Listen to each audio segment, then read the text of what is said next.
members that are still asleep in the ICGJC. He's being investigated by the IRS because of financial irregularities. Read the news report.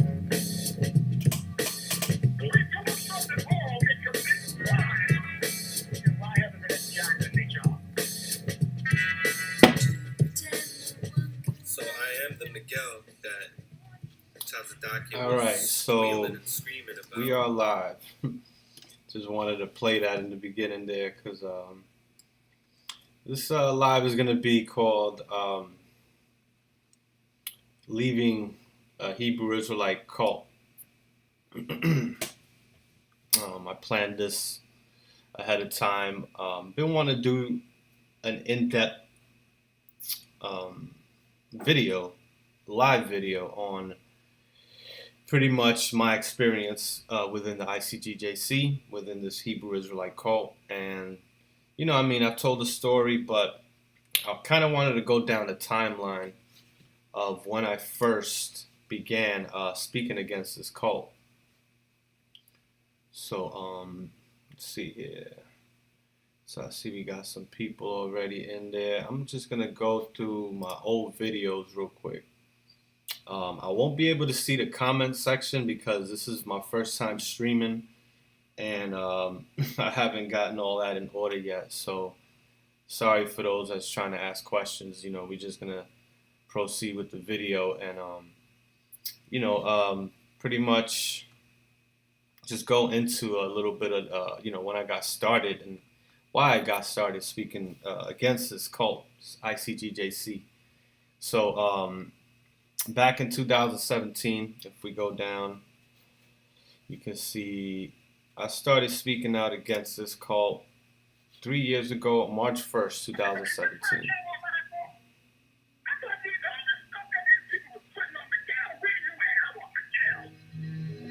What's going on?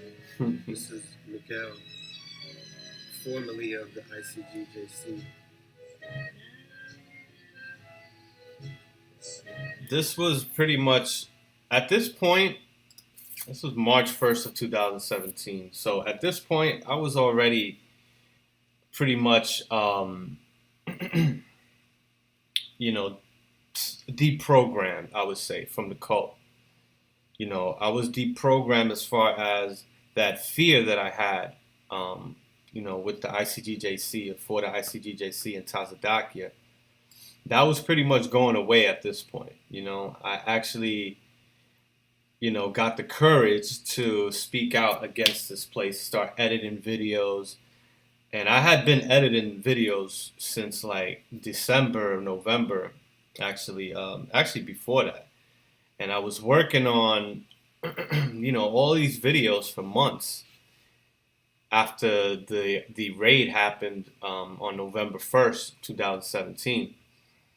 So, you know, that was the time that I realized, okay, this is about to be something serious, you know, coming behind this raid, you know, because there was people already talking. And this is what led me out of the ICGJC. I was actually already put out of the cult. I was becoming very disenchanted with the cult. A lot of the commands and just the orders that you have to keep and the life that you have to live, being a part of a cult, requires a lot of your time. That's actually part of the thought reform and the you know, the programming, the mind control programming, pretty much is pretty much taking a lot of your time. So you don't have time to yourself to think and consider, you know, the different things that's going on in this cult and the different things that they teach and what your family might say. So that's all part of the programming. And I started realizing this. I actually, I want to show this video. This is one of my favorite videos that goes into a lot of this cult tactic. I mean, this is what helped me break free and mentally just escape from this craziness that was the ICGJC that I was a part of. Let's go back to maybe around 2018 when I drop this video. And this is pretty much going into what a cult is. In the world. And if you're lonely and sort of without some friends at the moment, they've got the hook in to really lure you in. And that's what love bombing is.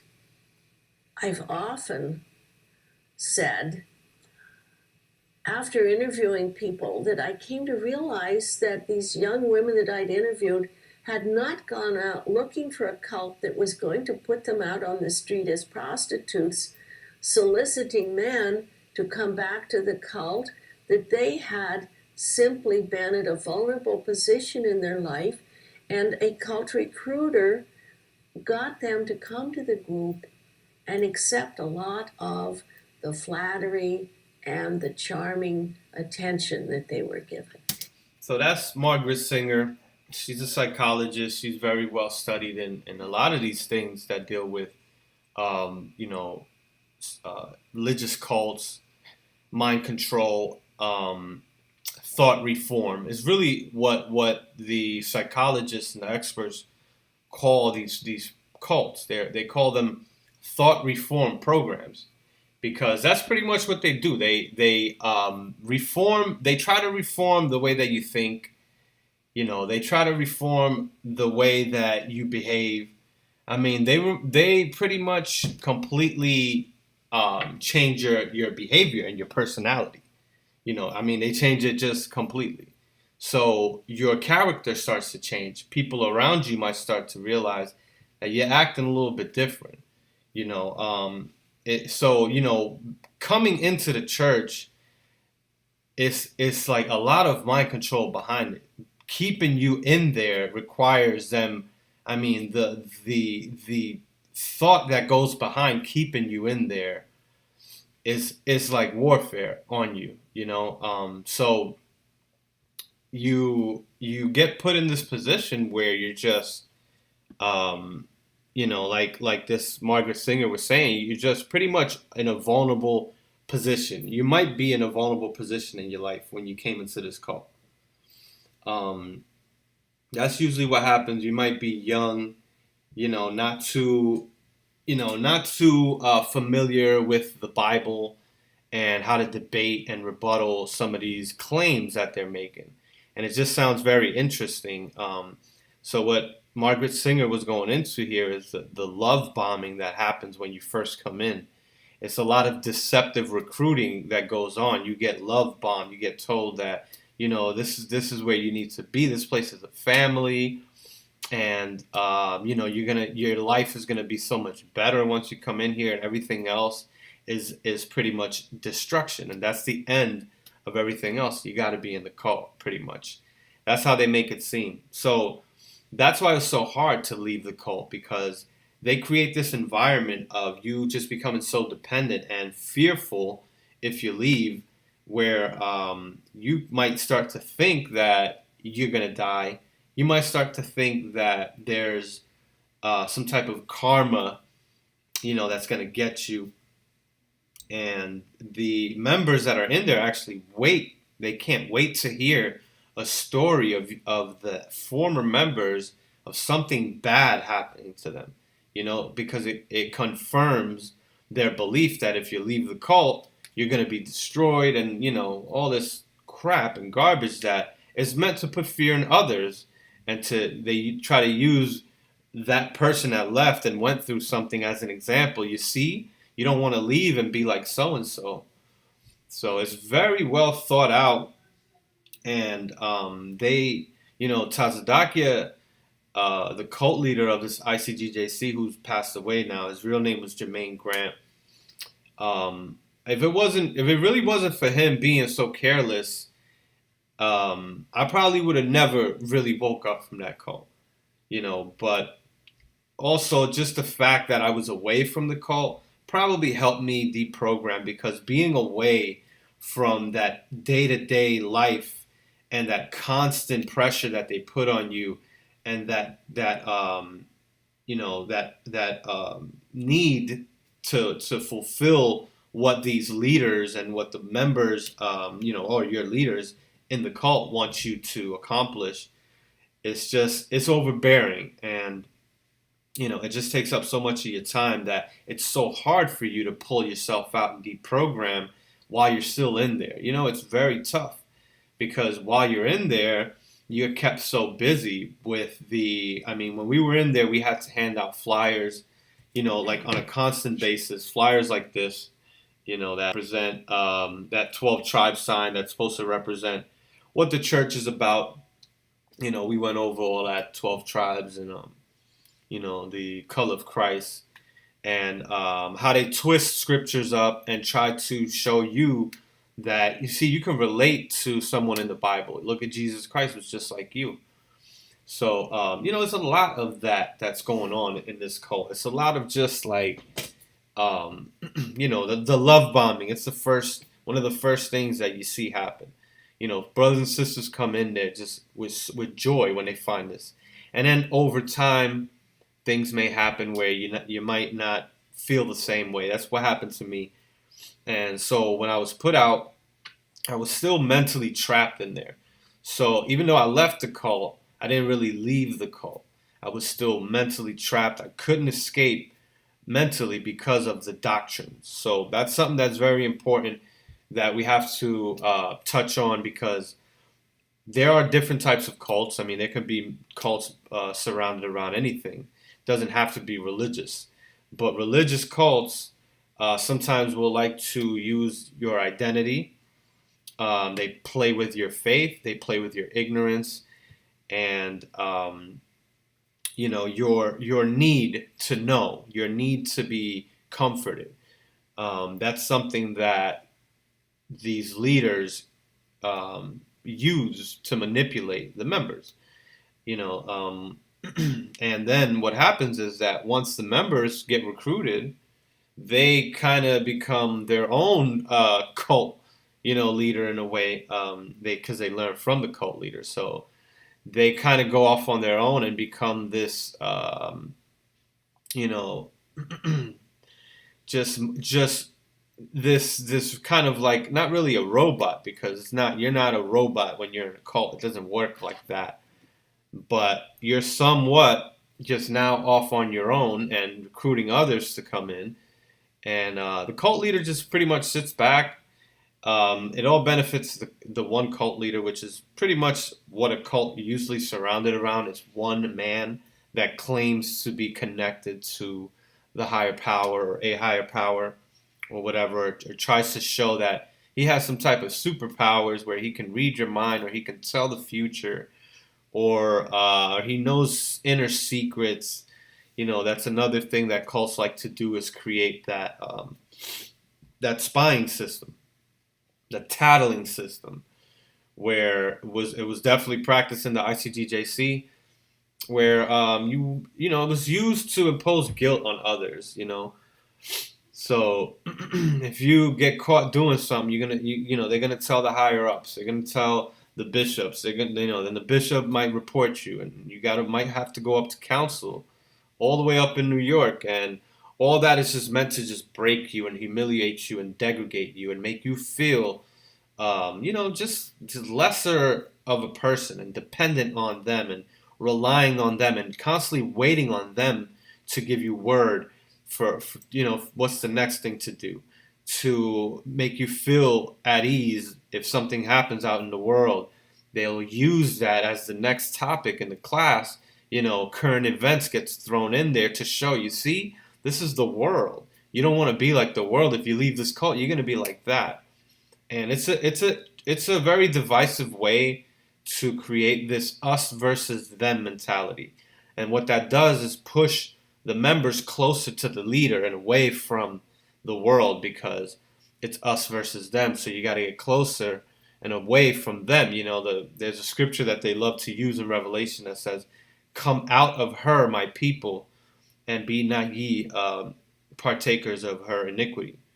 What they say that's talking about is the damnation that's coming to America is pretty much gonna take over the whole world, and anybody that's not in the right mind or in the right spirit is gonna get caught up. And somehow, because you're connected to the cult, you are going to be saved, because that's supposed to be the pathway to God. And that's what cults always do.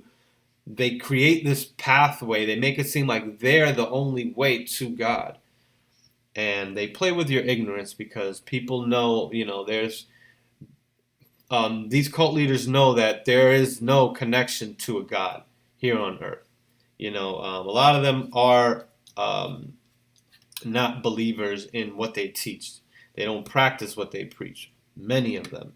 Some of them are actually very deluded, and they believe what they teach. But some of these people, they know what they're doing. They're using these mind control tactics. They know how to play with people's emotion.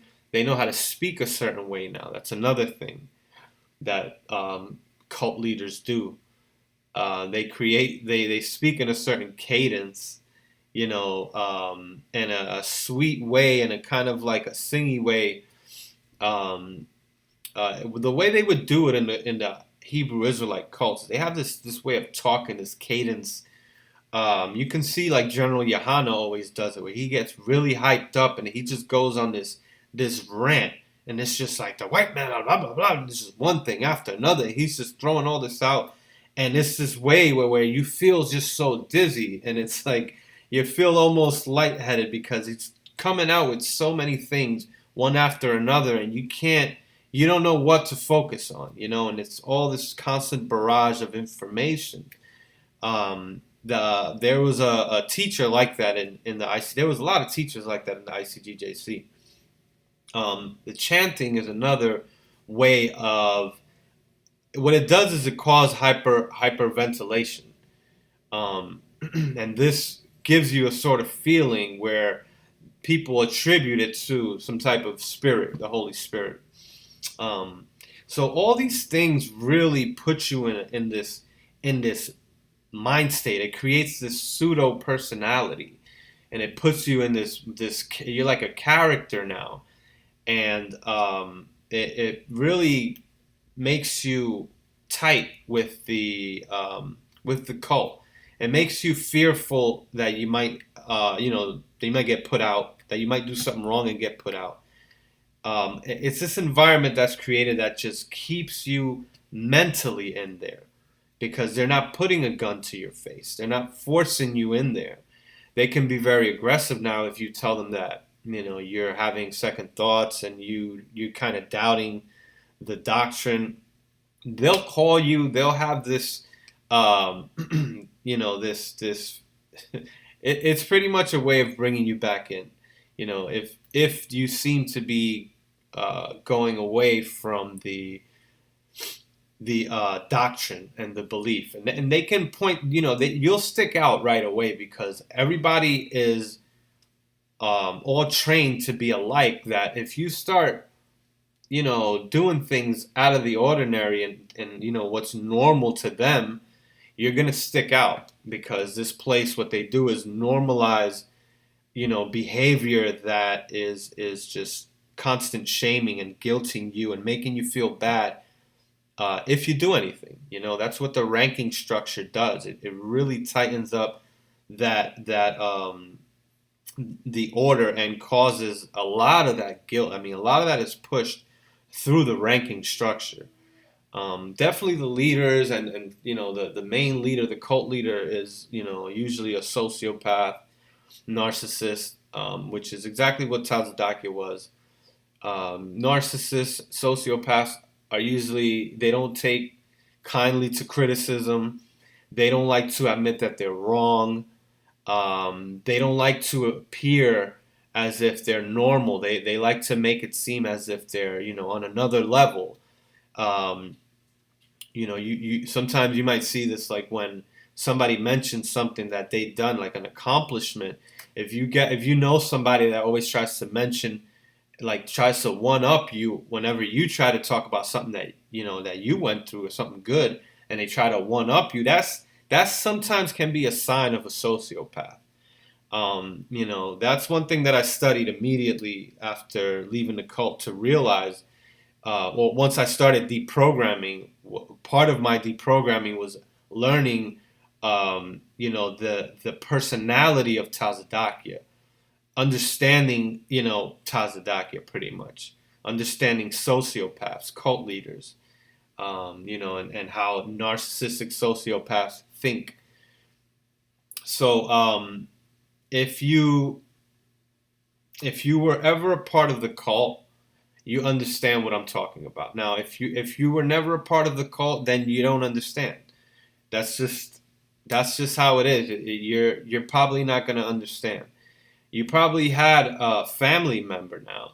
This is probably why you might be coming across my channel or these different channels on YouTube, trying to understand what's going on and what this Black Hebrew Israelite teaching is about, which is good. You want to go out there and explore, because many of the times these Black Hebrew Israelites like to try to teach you, or cult members, that their way is the only way. That's what cults do. The majority of these Black Hebrew Israelite groups are cults. They are ran like a cult because they get it all from 1 West 125th Street, which operated like a black nationalistic cult, a hate group. And all this is just telltale signs of a cult. You have a leader who's a sociopath, a narcissist, and then you got these rules that kind of separate you, divide you from your family and from your friends and from the world. They create this bubble, and the things that you see inside of the cult are normalized, and you get desensitized. Now, that's a word that Tazadakia would throw around, and I would hear St. Basil even throw around. And that's how you know that Tazadakia studies these mind control things, because he'll throw out a lot of these words all the time. Desensitize, normalize. These are words that these people know about. These are tactics that these cult leaders pretty much know about, to normalize things and desensitize you from certain behaviors and certain things. So you start being yelled at and start being treated like a child. That becomes normal, and you get desensitized to that, because that's not normal. You don't see that in any. This is like what's going on in like on a football field or something, with a damn coach yelling at you, and this is like, it's kind of similar to that, but on a different level, because this is dealing with your so-called salvation and your life and hell, and this is like very, very powerful and intrusive on your conscience, and you're constantly thinking about, am I pleasing God? Am I pleasing my followers or my leaders? Am I doing something wrong? And you're constantly scared, to do something wrong, and all that fear, they create a system where you have to call in and report, and you have to be on time, and if you're late and you don't call, you might get points, which the point system was a way to get at your pockets. And, they'll give you points, and you got to pay those, for those points. Or you could get put in something called the Lion's Den, which I spoke about before. And the Lion's Den was this rigorous training or workout routine that they would use to punish unruly members. Craziness, just straight craziness. And I would see men just, beat down and couldn't even sit up in class, because they will make them do that in the morning and then still have to go to class for 8 hours in the Hebrew Academy. So there's a lot of things that could surround a cult and trying to keep that tightness of a cult, because that's the main thing that's going to keep that cult glued together. It's keep them apart from the outside world, make them feel that they're getting some knowledge from on high, and put fear in them, if they think about leaving, or if they even feel that there's something wrong with the cult, they start pretty much second guessing their own thoughts, and you're trained to second guess your own rational thoughts. You're literally trained to, put away any logical thought that you might have that might come up whenever you see, something that's clearly wrong, So this video right here is, as you see, is only 483 views, that I've gotten, but it's one of the greatest videos on my channel. Margaret Singer is an OG when it comes to this religious cult and trying to deprogram and how religious cults function pretty much. Let's go into that just a little bit more, just so you can understand what kind of a mind state I was in before I deprogrammed. And when a person is lonely and in between meaningful jobs, meaningful relationships, we're all vulnerable to flattery and false promises, so that across time, most of us who study cults have discovered that it's not any special type of person that gets in a cult, but it's people who are approached by a cult recruiter at a vulnerable period in their life.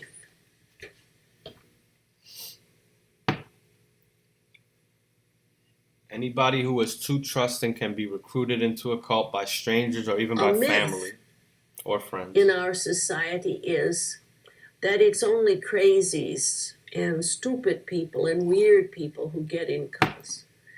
And that's not true. Anyone that's trusting and open and goes along with an offering made by a stranger has made that first almost fatal step of opening themselves up to further cult inducement and recruiting. I know of no cults. Many of them would never join, they tell me. They told me afterwards, had they known, they would have never joined. But because there was so much deception, they went along. Then pretty soon they were so dependent on the cult, there was no place, no thing to go back to. Crazy. So that part of what we hope through this videotape is to help people start reading and learning who are these new groups you're hearing about, who are these new organizations you're hearing about. And yeah, because there are many organizations, and what's happened is that cults are actually growing.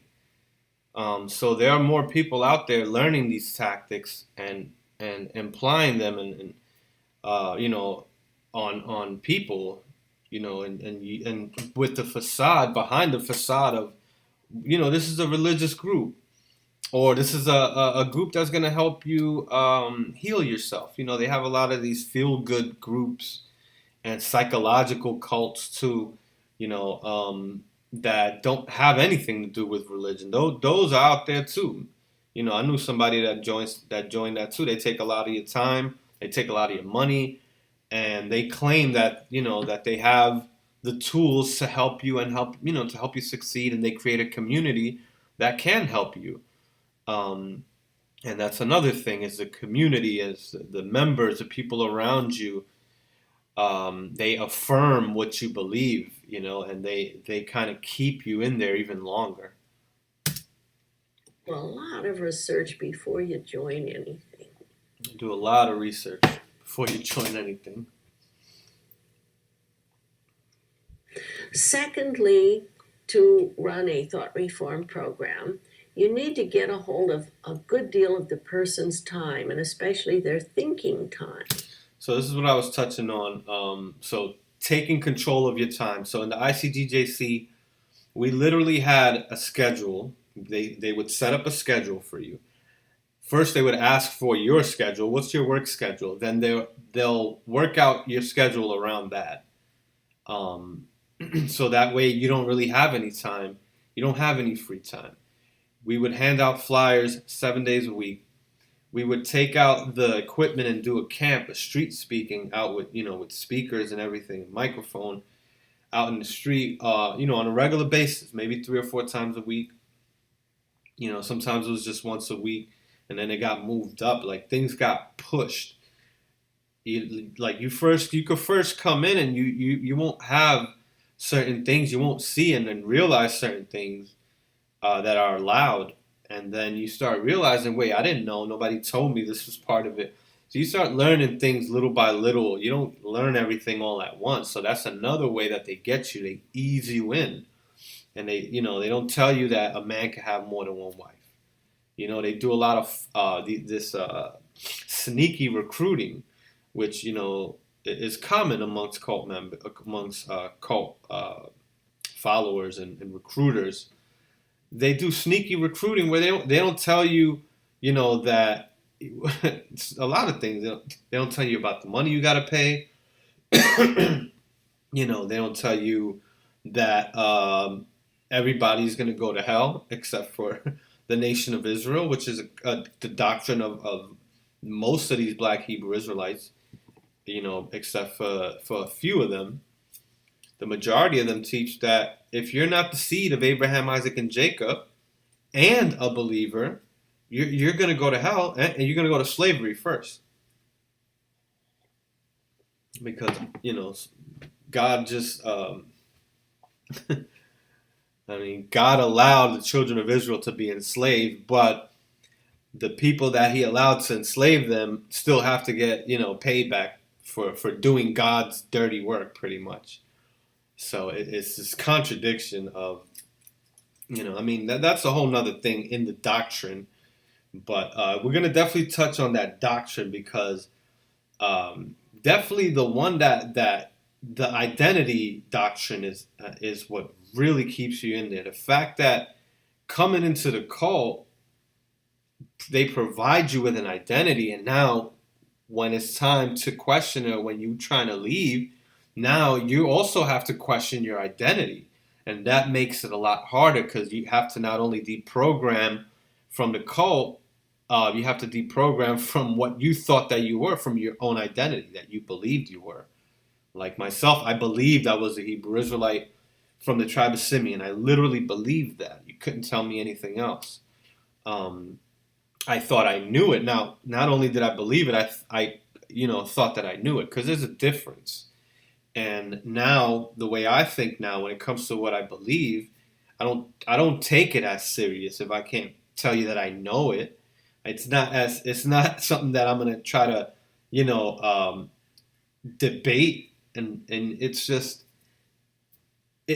meaningless at that point, pretty much. But these cults, they know how to get you in a certain mind state that they keep you in there. You become a self-sufficient or self-reliant.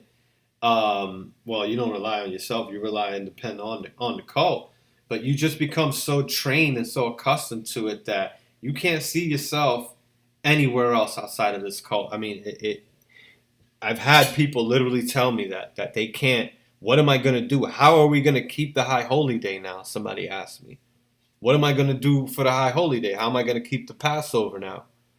And it's like, because they teach them that we got to do all these things together. We got to be all joined together as one in one accordance.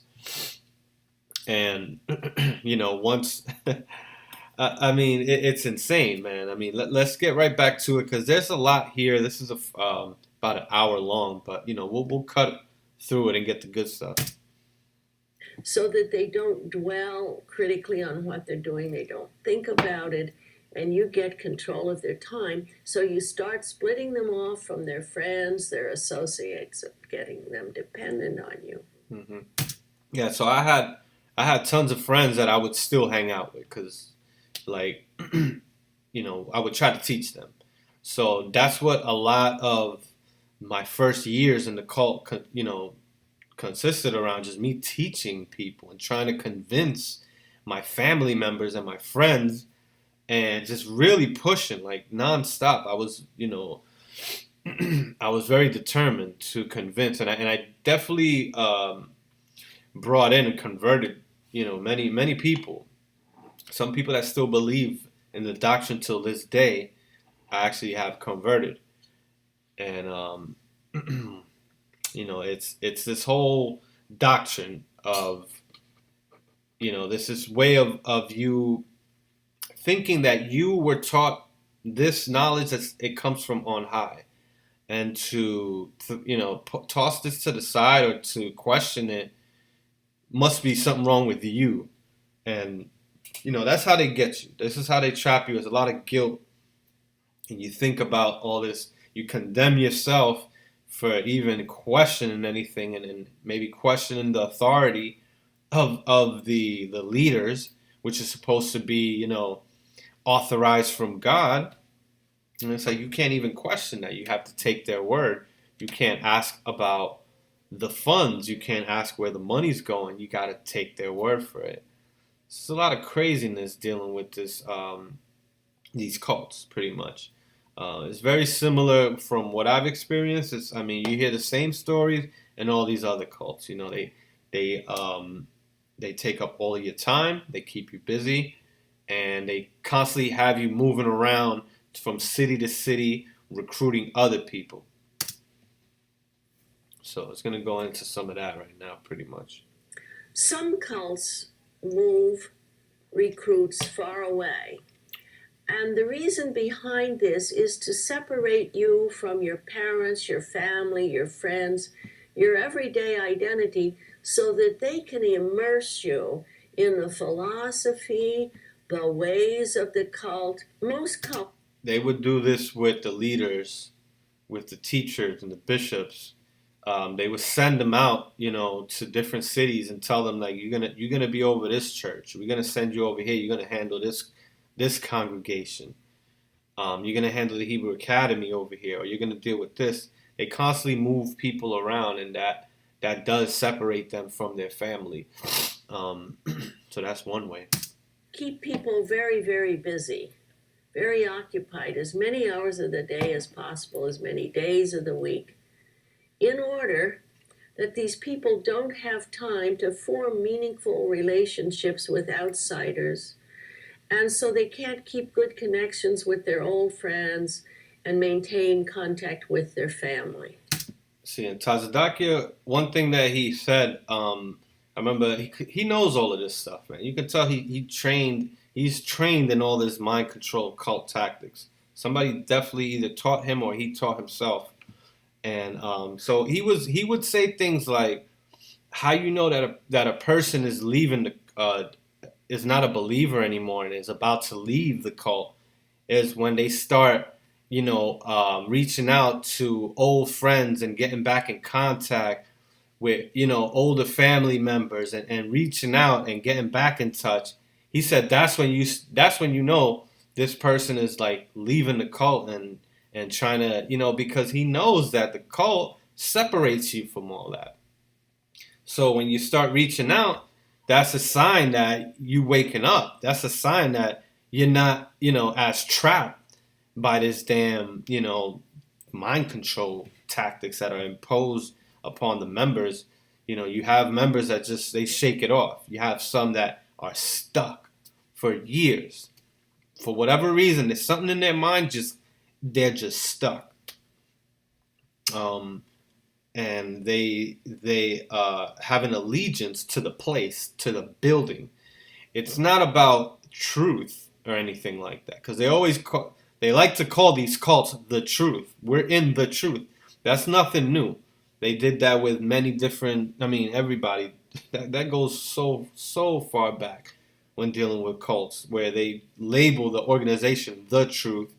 And if you leave, you're not in the truth anymore. You're in the lie. You're in the world, and you're stained, and now you got the scarlet letter on you now, sort of like that. But they take up so much of your time, and they train everybody to be a certain way, and they separate you from your family. So when you start not being like that normal cult follower and changing things and doing things out of the ordinary, then you stand out, and they realize that, the cult leaders realize that, because they know how to keep you in. They know that the tactic is to separate you. So when you start reaching out and getting close to family members, that's a strange thing. You're not supposed to be like that in the cult, because a lion can't be chilling with a hyena. They'll tell you shit like that. So what are you doing as a righteous person that's part of this Israelite church that's chosen by God? What are you doing chilling with a demon out in the world? They'll tell you stuff like that. So it's like, all that is just training you and normalizing things and just desensitizing you to certain things that you would normally say You know, why am I looking at my family like they're evil and like something is wrong with them and there's no changing them? It's like, they do that with rebels too. It's like once a person stops believing, they start putting out all this dirt on you and saying, "Oh yeah, I remember one time he did this and he did that and so and so." And it's like now all of a sudden a flip just switched and you turn from being righteous to just being evil. And there's just like you're corrupted and there's no saving you now. And that's how they look at you. And it's like if they see you in the street, they won't even look at you. Or if they do that, if they do look at you, they look down on you with contempt, like you ain't no good, because in their mind, you gave up salvation, and you did it just because you wanted to be evil and all this crap. That's how they look at you. They create all these lies to make the members think that, this person's crazy. I'm not going to talk to them. And that's another way to keep you in there and keep you in a bubble. Not all cults are live-in cults. There are a huge number of what I call live-out cults, in which you go to the facility of the cult many, many hours per week, but you're sent out or allowed out to carry on a career so that you can buy the courses and have money to donate to the cult. But you don't judge whether it's a cult or not as to whether you live in or live out. Hypnotism and reduction In of order critical to thinking. hypnotize someone, you don't have to do like stage magicians of swing watches, or have a person look at the eraser on a pencil or stare at a spot on the wall. You can do it by controlling your voice, by doing as I'm doing now, get it a bit more sing-songy and chanty. And you can watch people's breathing and pace your phrasing so that you can start cooling them down, getting them into a light trance. And then most trance induction that's used by various cults then utilizes guided imagery, in which the speaker appears to be telling a parable, repeating a verse over and over again, telling a story of his childhood in a soothing, rhythmic way, in order to get the person into a trance state. Why would a cult leader want to get a person tranced out a bit? What hypnosis and trance induction does is it gets your attention, and my attention, highly, highly focused. So we don't have critical thoughts, we don't judge what we're doing, we just trust the person that's giving the visual imagery and the relationship, and it makes us much more malleable and suggestible in that state. So that once the leader gets us into a light trance, then the speech, the sermon, the message that they put in has a lot more impact than had they done it without doing the trance induction first. So that's why they do it. It makes us more malleable, more suggestible, and it shuts out that critical mind chatter that we have. Such as while you're watching this video, you're asking questions and saying, I wonder if she means, I wonder if she's going to get to. If you were being tranced out, that kind of questioning, thinking gets put aside, and you're just listening to the voice, the image, and then what the words say to you. You're much more likely to incorporate into your thinking.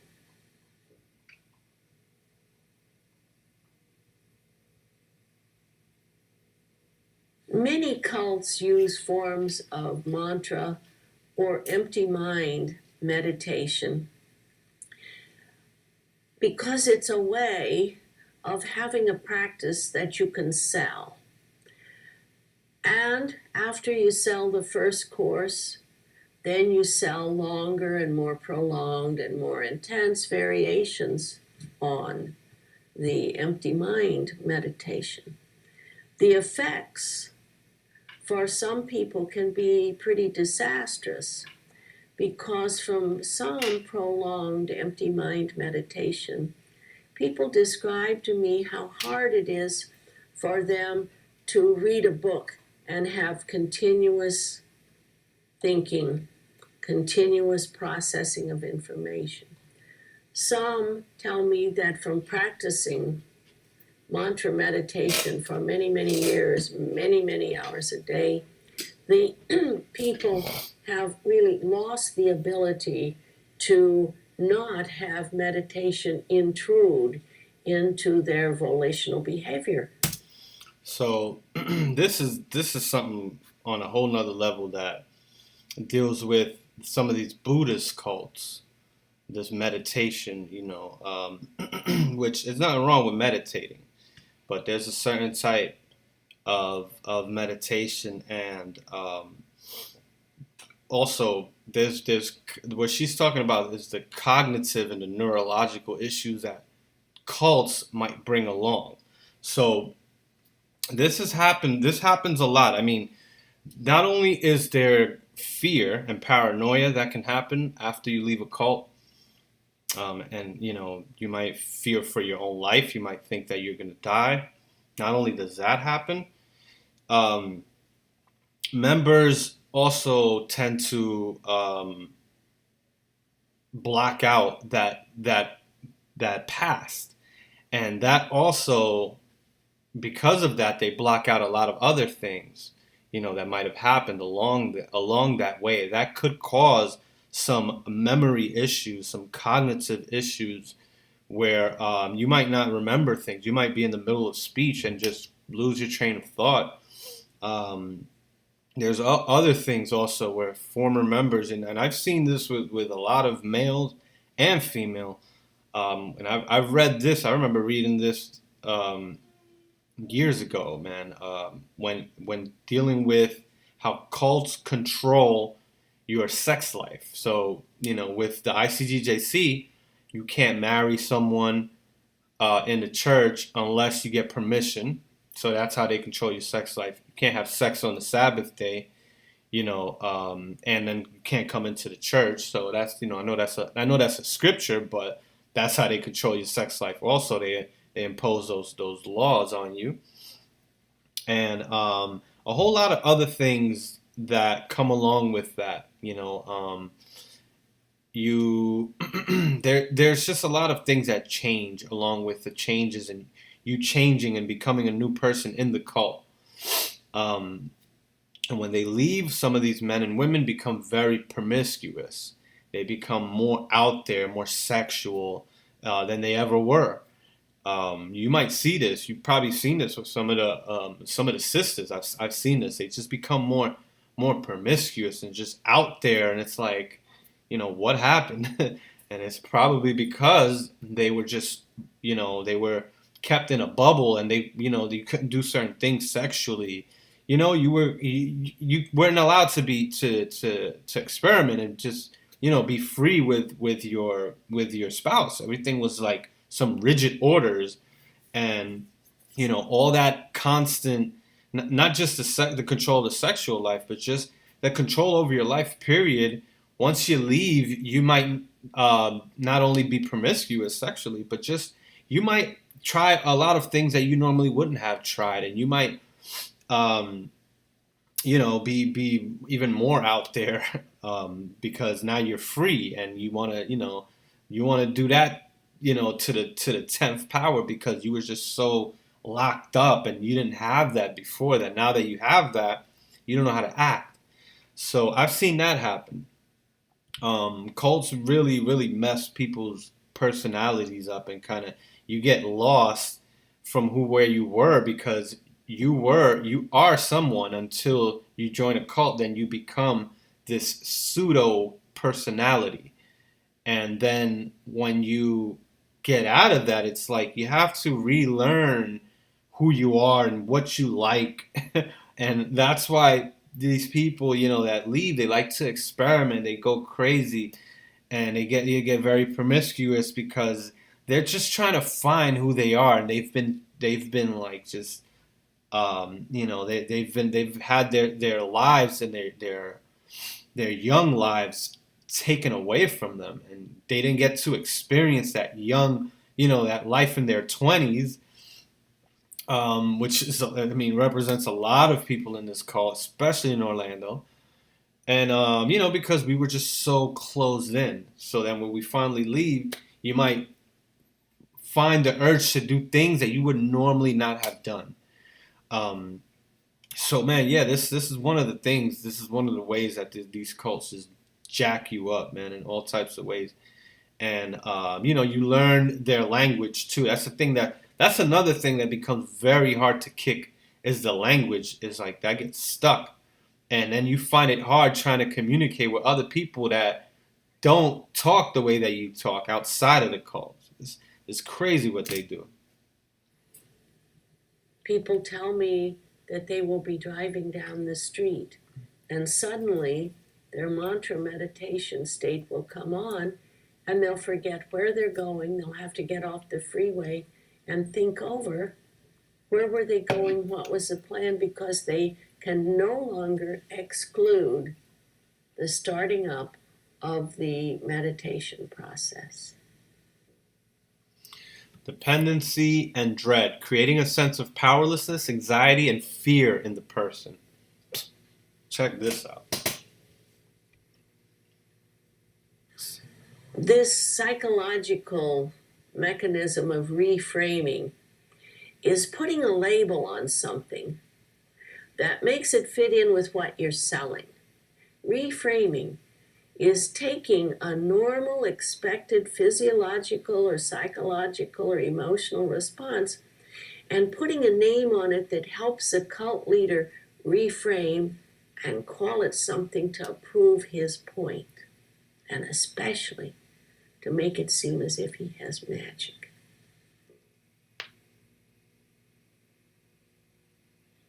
So, reframing natural events to intimidate members into obedience.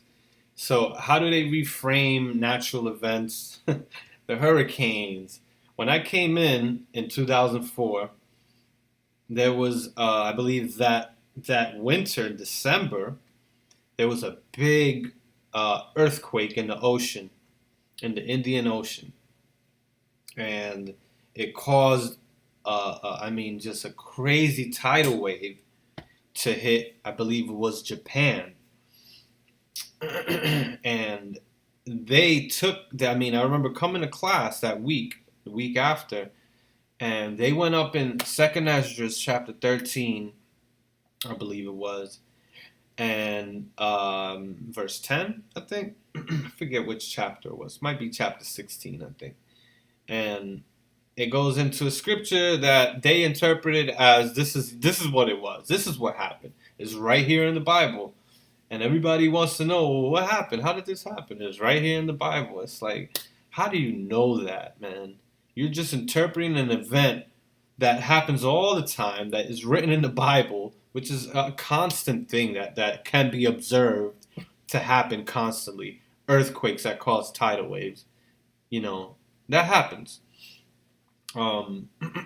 These are natural events.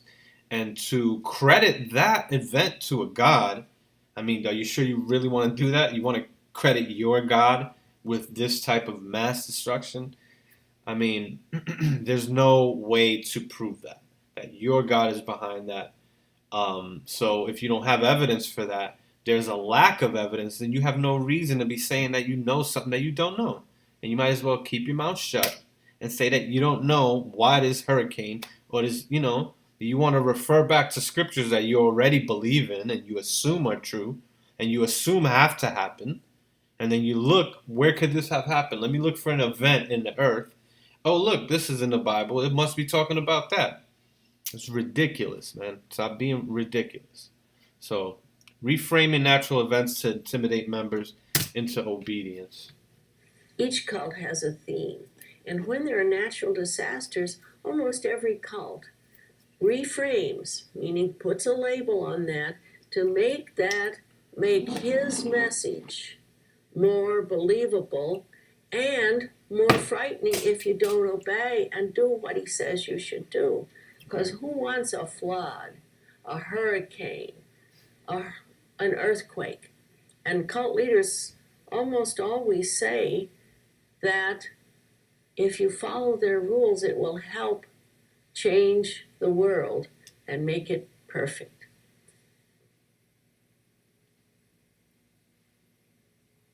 Reframing. A lot of reframing that goes on in these cults. Many cults use chanting, speaking in tongues, as a way of getting people to, one, obey them and do behavior that they want carried out. And a lot of time, prolonged chanting is one way of producing hyperventilation. That means overbreathing. And that means you just chant and chant and chant till you change the acid-base balance of your blood. And you get to feeling a tingling around your mouth, and your fingers and toes feel funny, and you feel sort of giddy. And cult leaders then reframe or interpret that normal physiological response to hyperventilation as something that the cult leader calls some magic state that you've gotten to. And many people who come out of cults and who are watching this videotape probably are suffering from episodes every now and then of hyperventilation. And if they've gone to hospital emergency rooms, they've been given a brown paper bag to breathe in and so on. And this happens when people get very, very anxious. And I'm always surprised that even college graduates can forget that they know often what hyperventilation is, and the cult leader has now called it that they've reached a new stage of enlightenment, a new stage of success.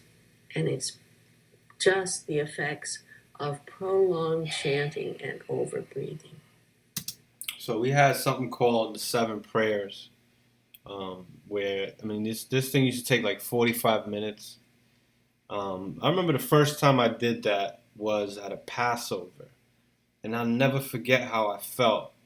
And a brother next to me too, like after we finished, we were just like, we thought we were in the spirit, you know, but it's that, you know, feeling of, you know, like you're hyperventilating is what it is.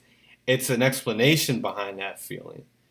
But what cults do is that they take that natural feeling and they rephrase that and reframe it as, no, that's actually the Holy Spirit.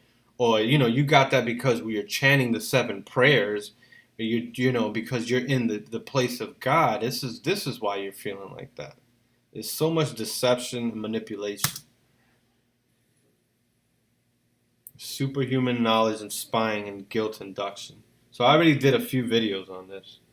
Jim Jones, along with many cult leaders, used a spy system, and they still keep on using them today. Jim Jones had a spy system in place in which people came to him and they tattled. They told tales on everybody else in order to get in his good graces. And then it would make it seem, when he would be talking to his group, as if he got these messages by some superhuman means. And he would say, so-and-so, you know, has been thinking lecherous thoughts about so-and-so. And in most cults, people have told me while they were in, they tattled all the time on their friends. Cult leaders are able to induce guilt in their followers by almost any means possible. If you think your mother and dad or your aunt or your uncle or your grade school teachers were good at making you feel guilty, cult leaders do differently than our parents and the teachers. They take the power of the whole group and turn it against the person that they're putting on the hot seat and making them feel guilty. It's very rare that, you know, in a schoolroom that the teacher gets the whole class pointing and chanting, sinner, sinner, sinner, and so on. But cult leaders get very effective at turning the group to help make you feel more guilty. And then by having people who inform, it makes you feel guilty that you had even thought of anything, because through the tattling network, The cult leader here's your innermost secrets that you only told your lady friend in the next room, or that you told your husband or you told your wife. So you get to feeling guilty for even thinking thoughts that would get you in trouble with the cult leader. So the more and more you're made to feel anxious and guilty, the more and more you suppress any critical ideas toward the cult or the leader.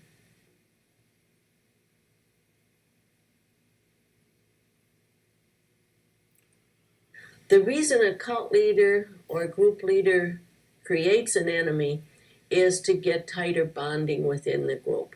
So I was already talking about this earlier, right? The us versus them mentality, very common amongst cults. I mean, it's in the Bible too, because I mean, Jesus Christ and the men that he had around them would have been considered a cult also, because they hit everything that a cult does pretty much. So I mean, yeah, you you have scriptures that you can use to prove, to pretty much back up why they're doing some of the things that they're doing, and because the people that were in the script, the people that lived around that time, the way they operated, the way they thought was just like cult members. It was so easy back then. I mean, even today. Every cult practically is an us against them. So that if it's a Bible-based group, the outside world are sinners and satanic and bad folks. So not all religions are this way, obviously, but I mean, the majority of them are. They probably won't act hostile, or they probably won't degrade outside members like a cult would, and some of these, Christian churches of today that are pretty I mean, they're very secular nowadays. They're not as religious as some of these Hebrew Israelites that want to stick to every word, and they'll follow the dietary law. They'll follow everything down to the letter. And Christians ain't really like that. They'll just be like, as long as we just love God and just, that's it. So it's like, you come out of that Bible. You could come out of that Bible with so many different beliefs, but that us versus them mentality, I mean, that's everywhere. You find that in all religious cults, because obviously everybody claims, religions claim to have the truth. That's the problem, is that religions claim to know the truth about God. They claim to know these secret, hidden things and mysterious things. That's how cult leaders operate. They love using mystery to draw people in that, there might not be a clear answer on something. People love mysteries. People love to talk about JFK's assassination because there's mystery behind that. You don't know what happened. And people like to claim that they know. They like to claim that they have some inside information, when it's like, people that talk like as if they know exactly what happened, for example, I mean, it's a perfect example. When Nipsey Hussle was shot, there was a sister that was in the cult.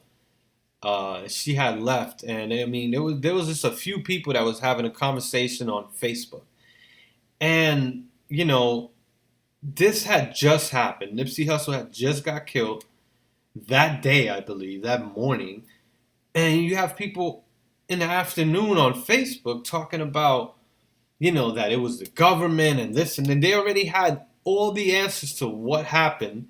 And I'm just sitting there like, I'm not even claiming that I know what happened, but I know that you don't know what happened. I don't have to know what happened to know that what you're saying is bullshit, because the shit just happened. And the sister was like, no, they always want to kill the black man and keep a black man down. And it's like, if you really want to do the math, the majority of black people that are killed by other black people. The same thing goes for Hispanics. The majority of Hispanics that are killed by other Hispanics. And the same thing goes for white people in every nationality, every ethnicity, because we tend to live amongst each other. So in my head, I'm like, if I'm going to take a guess, I'm going to guess that it was somebody in the hood that shot the dude. And that's it.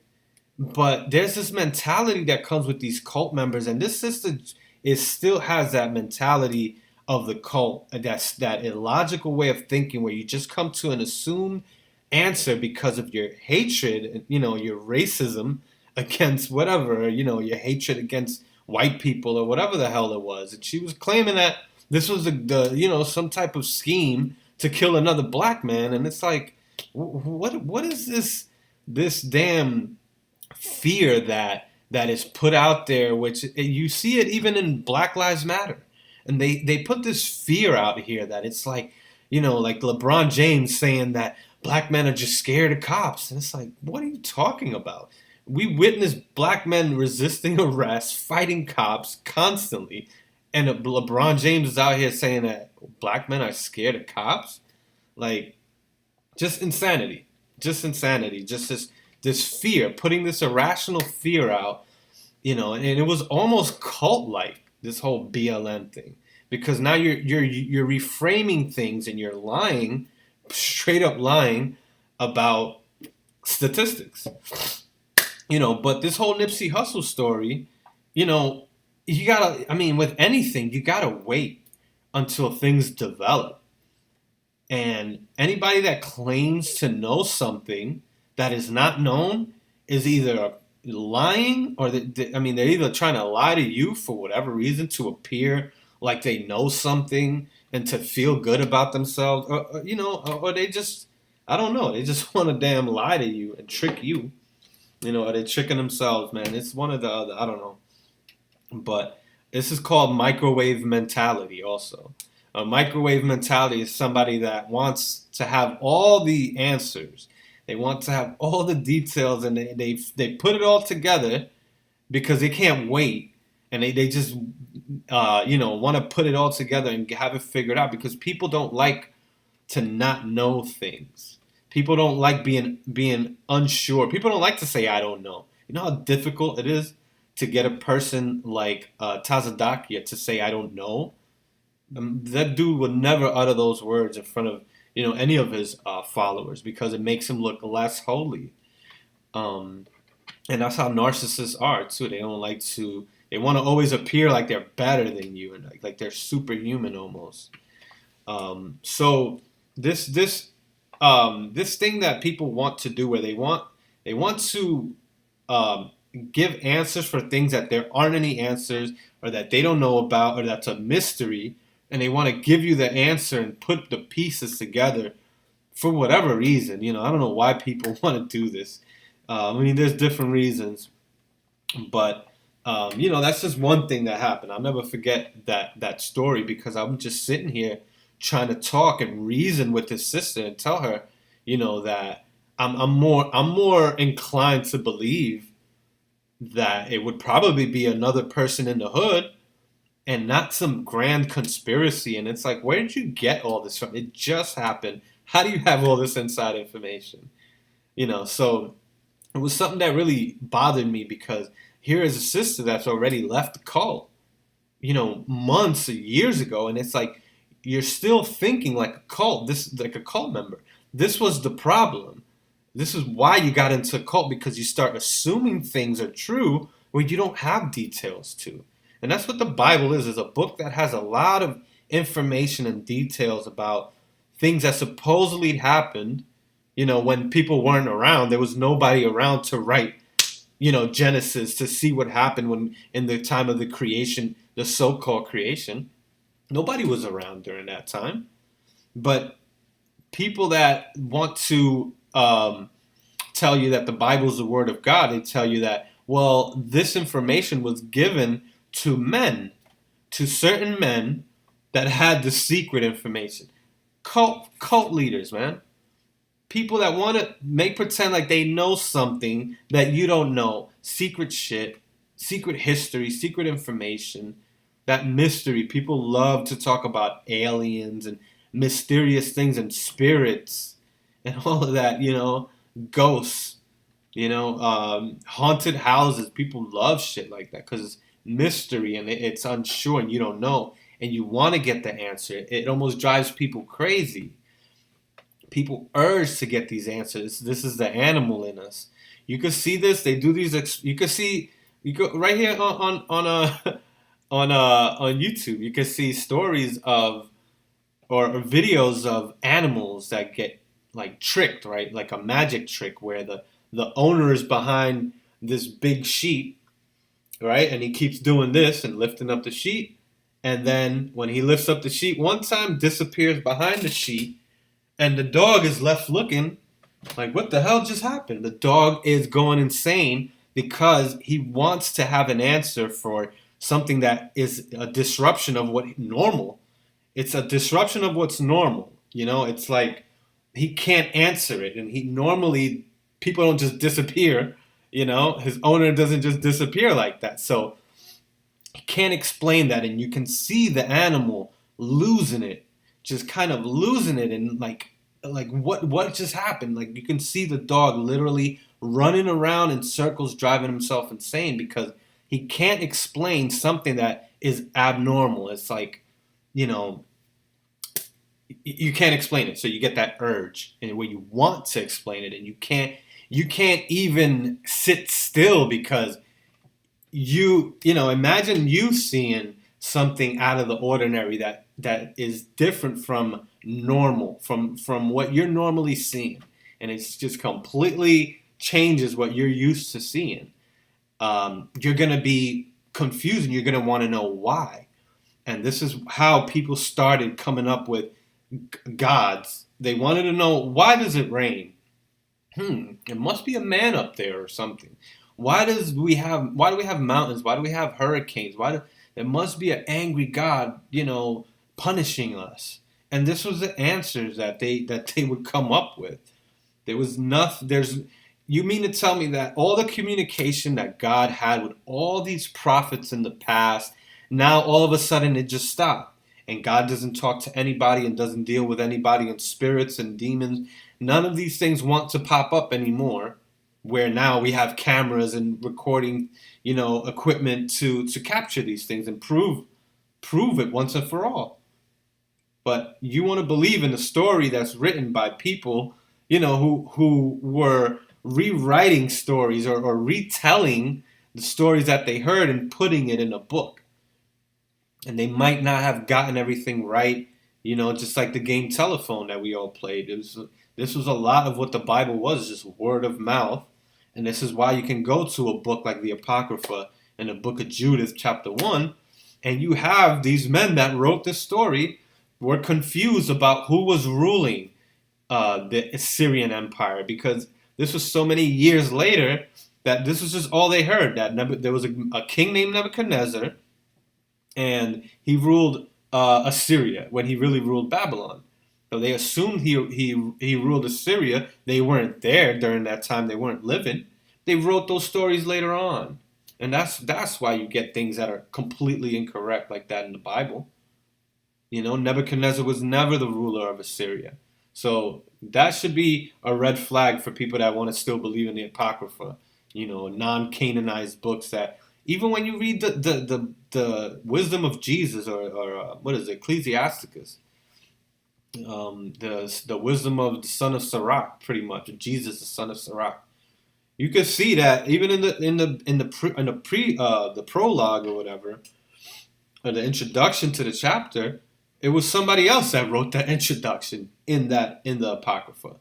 And it was other things that were added to the book of Ecclesiasticus that even in the prologue, it tells you that things were added on and things were translated, and when they're translated into another language, they're hard to understand and things might get lost. So it's like you're relying on a translation. And God, if you believe in God, you believe that God relied on translations of books that were going to get rewritten in different languages that he had to know were going to die out because languages die out. And you mean to tell me that the best form of evidence for you guys, for people that still want to believe in this biblical God, because if you want to believe in a God outside of the Bible, you know, you can't really say anything about that God because there's nothing to say. But we have a Bible that claims to have all this information about a God, And we can clearly go into these scriptures and show inconsistencies, things that don't make sense. I mean, one of the things that they got completely wrong is cosmology, where they talk about as if we're living on a flat Earth and everything around us is moving, and we're just sitting still, and we're in the middle of the universe, and the Earth is the middle of the universe, pretty much, is what they thought, which is all not true. It's just not true. It's not factual. When the scripture says that, well, when you talk about sundown, this is all things that are written in the Bible. Sundown and sunrise. We still use this language today, but we know that the sun is not rising. It gives the appearance as if it's rising, because not only are we revolving, we're actually rotating around the sun and revolving around the sun. So there's not only are we turning, so this is what represents our day, we're also moving around. So, this is cosmology. They didn't understand these things in biblical times. So they say that the sun rose and the sun went down because they literally thought we were sitting on a plane where the sun was rising and the moon, and we're just sitting still, that's not what's happening. So that's just a little detour, just to kind of shut down some of these things, because this is how cult leaders like to play on people and the ignorance of people, because there's a lot of things that are unknown out there, mysterious things. So they play to that mystery. So, yeah, and they get some of the most naive and vulnerable people that don't know how to rebuttal it, pretty much.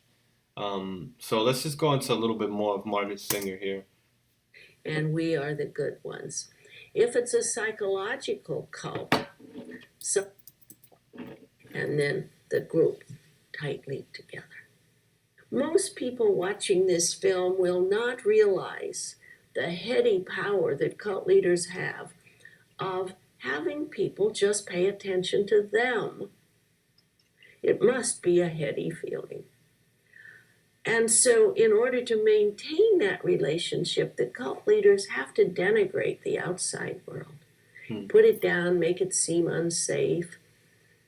Often cult leaders tell members that if they leave the group, they will die of cancer, that their mothers, fathers, relatives will have terrible disasters happen to them. Wow. They tell them they'll never get to heaven, that they'll never be able to get their karma handled. They have all kinds of ways of making the outside world seem like something that one shouldn't affiliate with. So that's a very, very common thing amongst all cults. Black Hebrew Israelites are heavy with this, outside world and the world. That's part of their lingo, their Black Hebrew Israelite lingo. The language that they speak. They all speak like this. But they talk about, you in the world. And this means that when you're in the world, that means that you have the mentality of a savage, pretty much, of a Gentile. You have this mentality of the nations.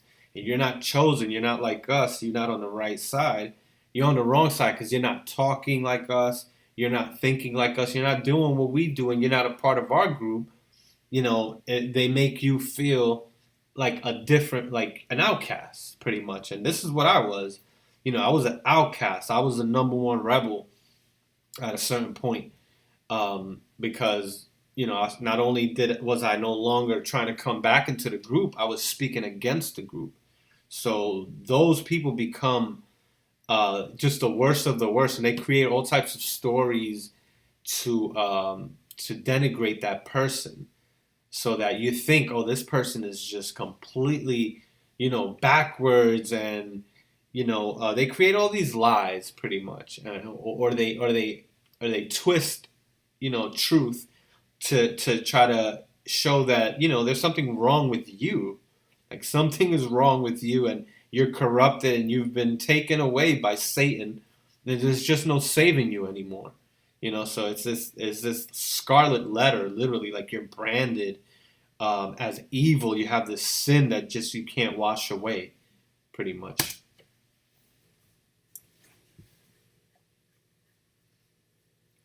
Suppressing old behaviors and attitudes. There's a manipulation of rewards, punishments, and experiences so that you will stop exhibiting a lot of your behavior that you brought to the cult. So the punishment and the rewards to try to change how you act and try to, pretty much like the whole, you're damn chasing a carrot, pretty much.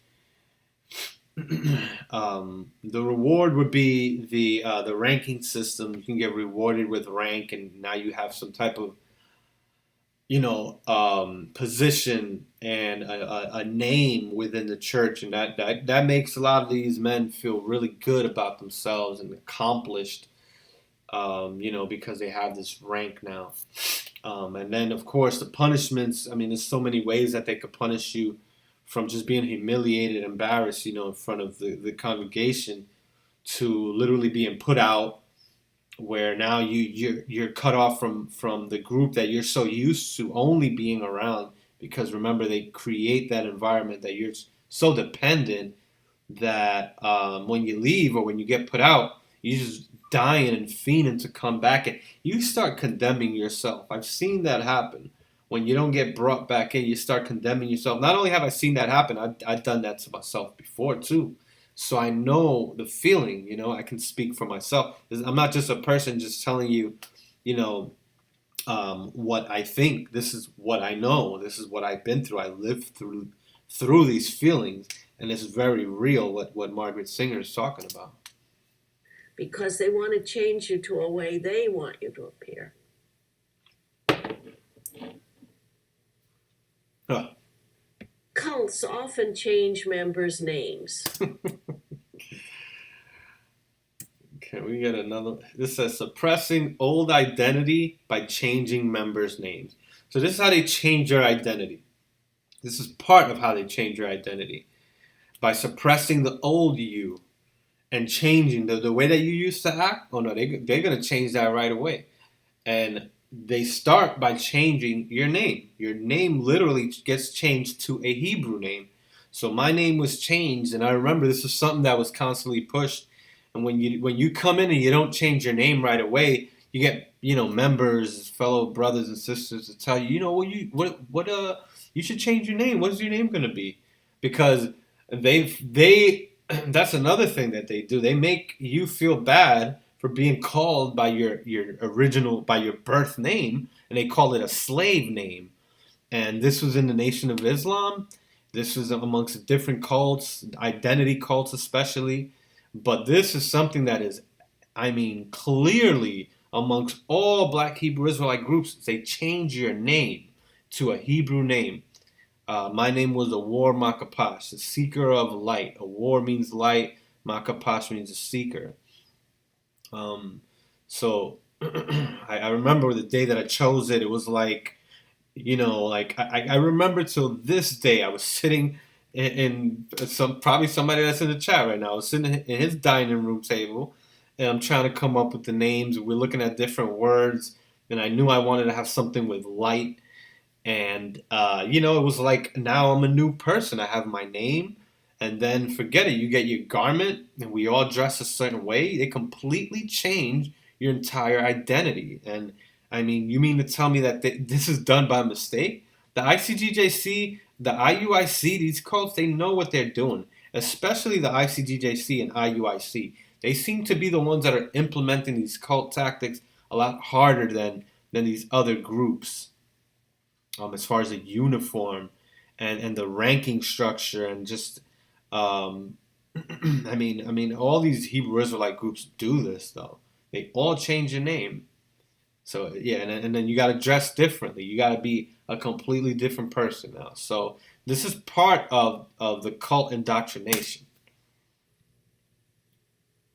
Cults often change members' names. This is a way of taking your old identity away from you and giving you the first step towards your new pseudo-identity, your new cult identity that you're to carry out.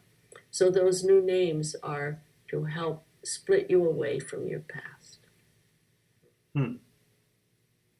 Oh, man. Specialized cult language instead of common English. Almost without exception, each cult develops its own lingo, its own jargon.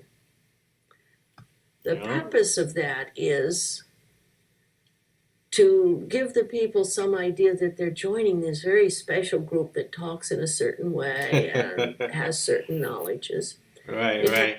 So that's another thing. When I first started coming around and I would hear how these members would talk, I would feel left out because I didn't understand what they were saying. So they would have certain things that they would say. Of course, what they called the nations Esau. You learn all of that in time. That's one of the first things that you learn is these names. They constantly talk about Esau, and they use this man, Esau was a man, to just group all Caucasians to be this man. Just similar to how these black nationalist groups call the white man. All white people are the white man. They're just one white man. And now what that does is they can overgeneralize all white people and say, you see how white people are? Look what white people do. And it's like, can't we do that with any ethnicity? It's like, come on, man. This is a way of them talking and getting you to think a certain way, and with the language comes a whole idea behind it. It's not just you using these languages. They're like euphemisms or newspeak. Let me look that up for y'all, because that newspeak is very important to understand what that's talking about. Because that's something that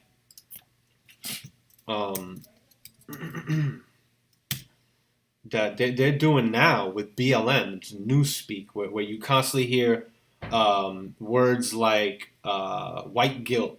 Or I'm sorry, not white guilt. What's that word, man? Well, you hear white supremacy a lot. You hear white privilege. There's a lot of this shaming of ethnicities too, which is very similar to what these black nationalist cults do. So BLM and these black Hebrew Israelite cults have a lot in common. But this is what newspeak is. Newspeak is ambiguous euphemistic language used chiefly in political propaganda. So political propaganda is what BLM is doing, where they're talking about defund the police and all this crazy shit that they're talking about. But you hear these words a lot now that you never heard before. This white privilege, systemic racism. These words have euphemisms behind them, and you assume things, and they come with a whole lot of information, and it's like they just kind of overgeneralize things too. There's no gray areas with this way of talking. It's just white privilege. You're white, you have privilege, and it's like that's not always the case. There's poor white people that have no privilege. There's rich black people that have privilege. Obama's daughters have privilege.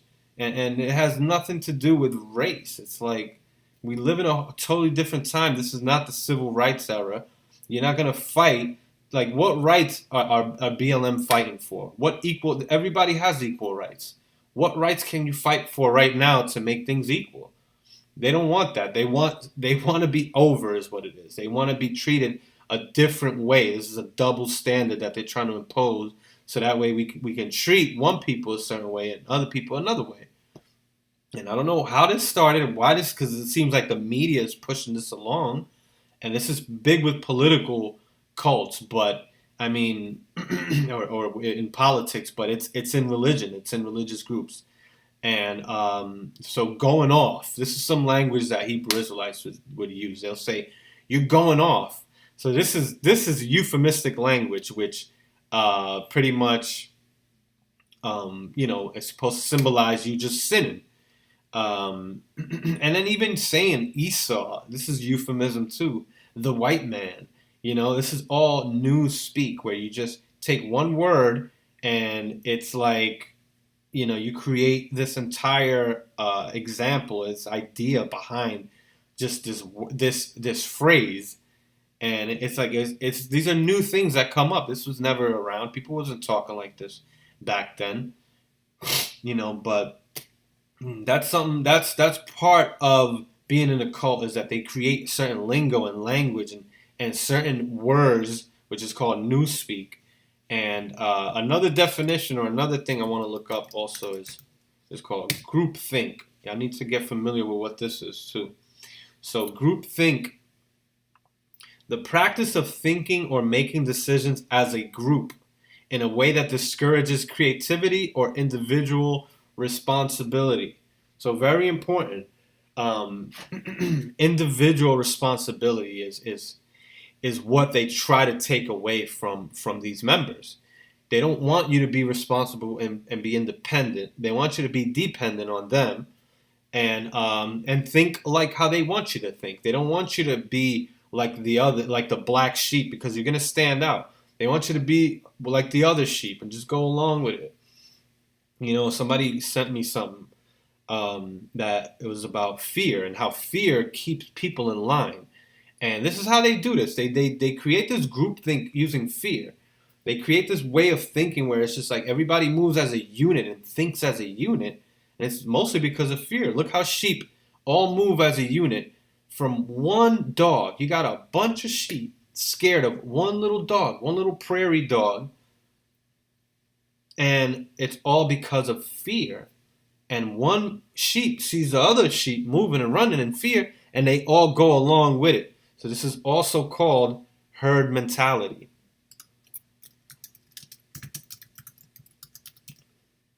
Herd mentality, the tendency for people's behavior or beliefs to conform to those of the group to which they belong.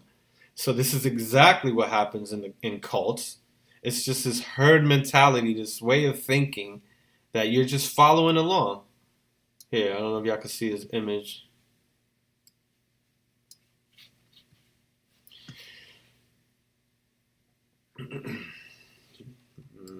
Yeah, here we go. Groupthink.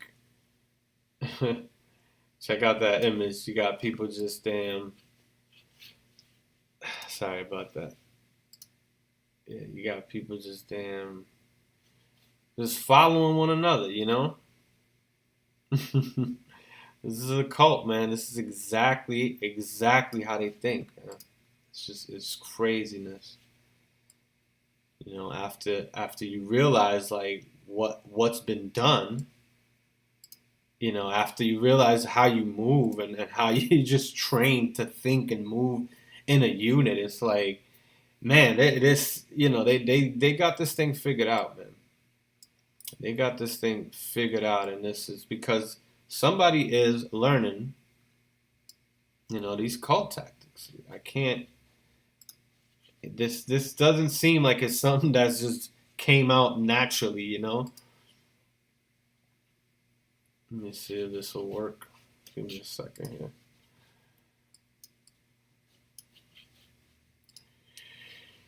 Yeah, I'm all new to this, so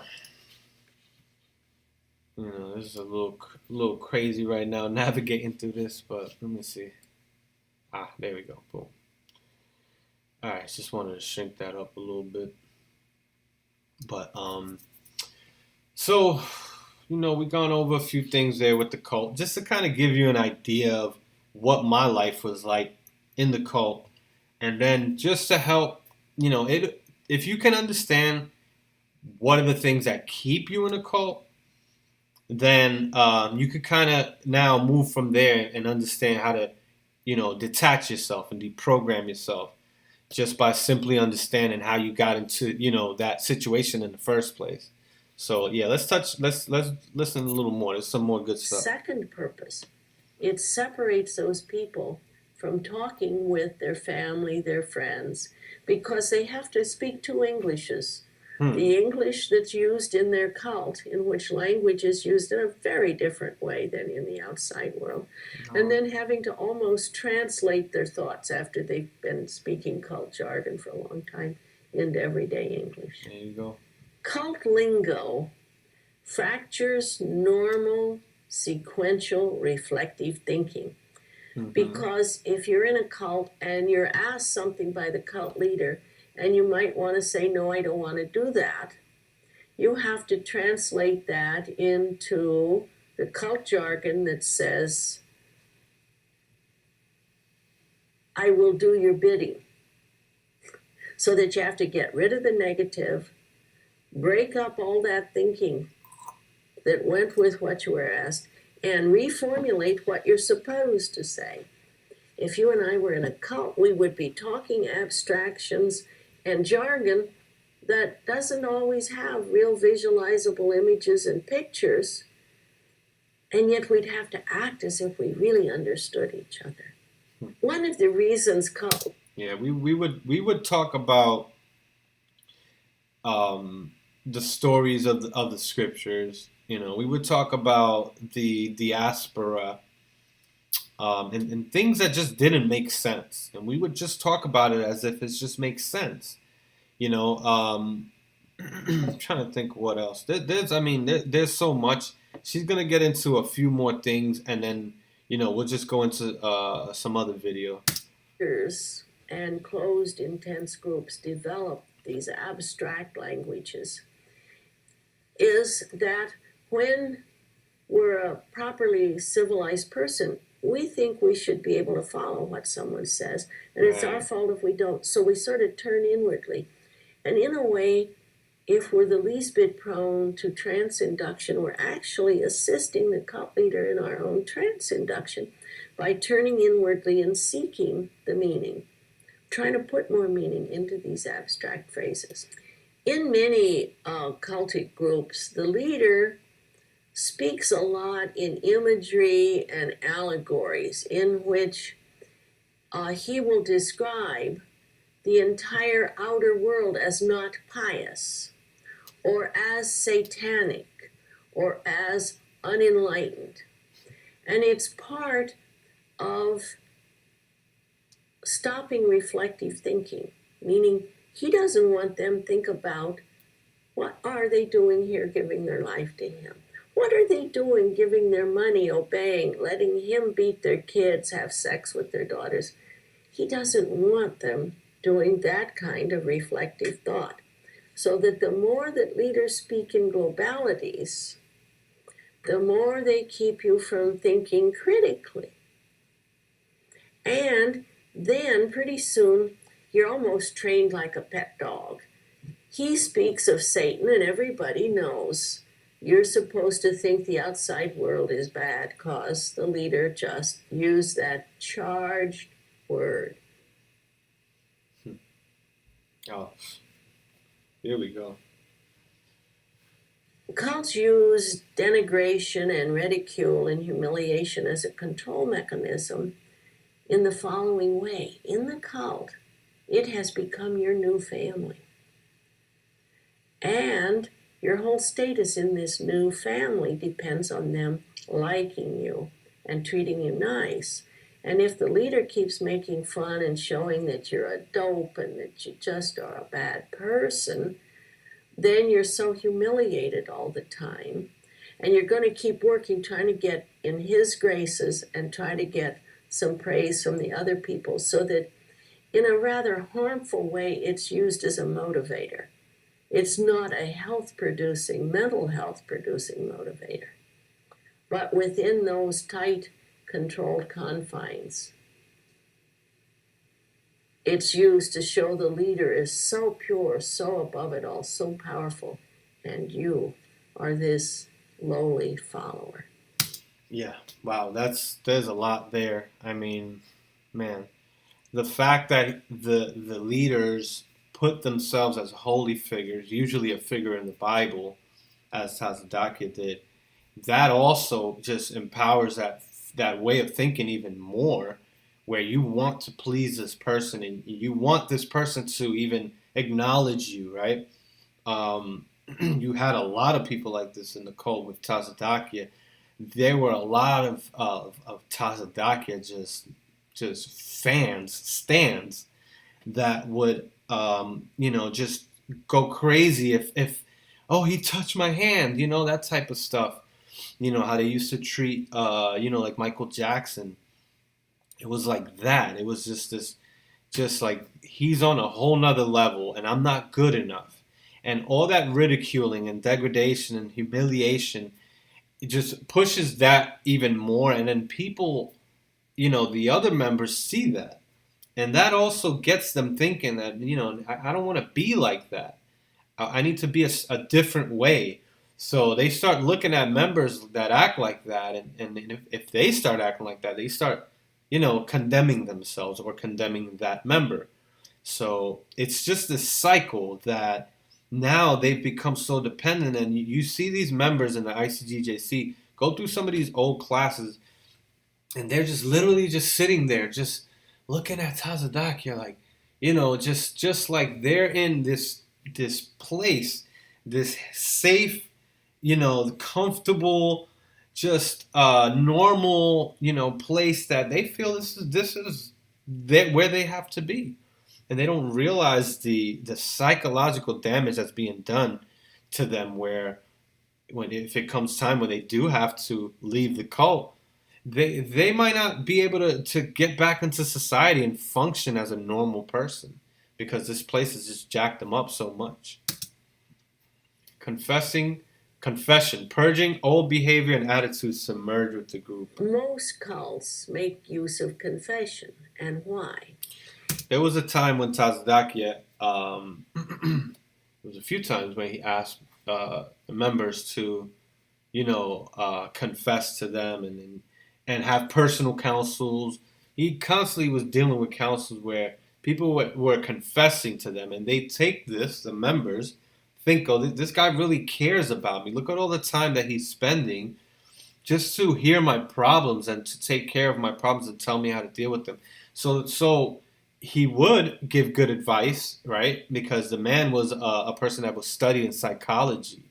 So he could give good advice to make you feel, you know, like empowered. But the humiliation that comes with that and the degradation, it's like you start to look at yourself as not good enough constantly. There was a member, a high-ranking member, I believe the member was an apostle, who took his own life, and I'm inclined to believe that it was because of that constant humiliation and just the condemning themselves and just feeling not worthy, not good enough to be in the church, to have a rank in the church, and to you know, be a part of this organization. If they feel that they've done something, you know, because there's some sins that they'll tell you you'll never be forgiven for. So I mean, not only can they humiliate you and degrade and make you feel down, there are certain laws that are already in the Bible to make you feel down. So these are just tools that they use, you know, which are always used to put people down and to control and manipulate people. The scriptures are just very easily used for that in that manner. I mean, by so many people. People see that the scriptures can be used to manipulate people. People's the mystery behind you know, God can be used to manipulate people. I can say that I know God, and then trick somebody and get them to follow me. You know, people people think like that. This is how Tazadakia literally, you know, dedicated his life to being a damn scammer, and there's people that are out there like that. This is what they do, you know. So you got to be careful and you know, keep up, learn about these constant tactics that are used purposefully, and sometimes it's just naturally. Cults evolve naturally sometimes, because this illogical way of thinking is actually very natural for people to be illogical. You know, it's just kind of natural how people go from one logical fallacy to another to explain or to confirm what they believe and explain away and kind of just make it seem like, yeah, you know, I have a good reason for what I believe. And it's not. It's never a good reason when it comes to these religious cults. They never have a good reason.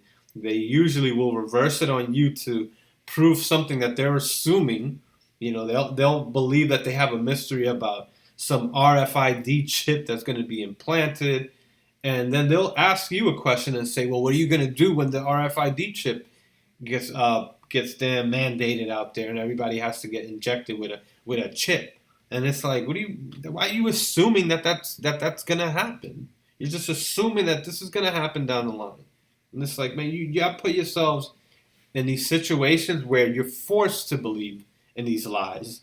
It's like you're not even giving yourself the option to think any other way. It's like you're limiting yourself to just believe in this crap. And it's like not only do cult leaders do that, cult members do that self indoctrination also because of the fear. So now the cult leader doesn't even have to do much after a while. It's all like you're now in what do you call it, autopilot now. So let's continue here.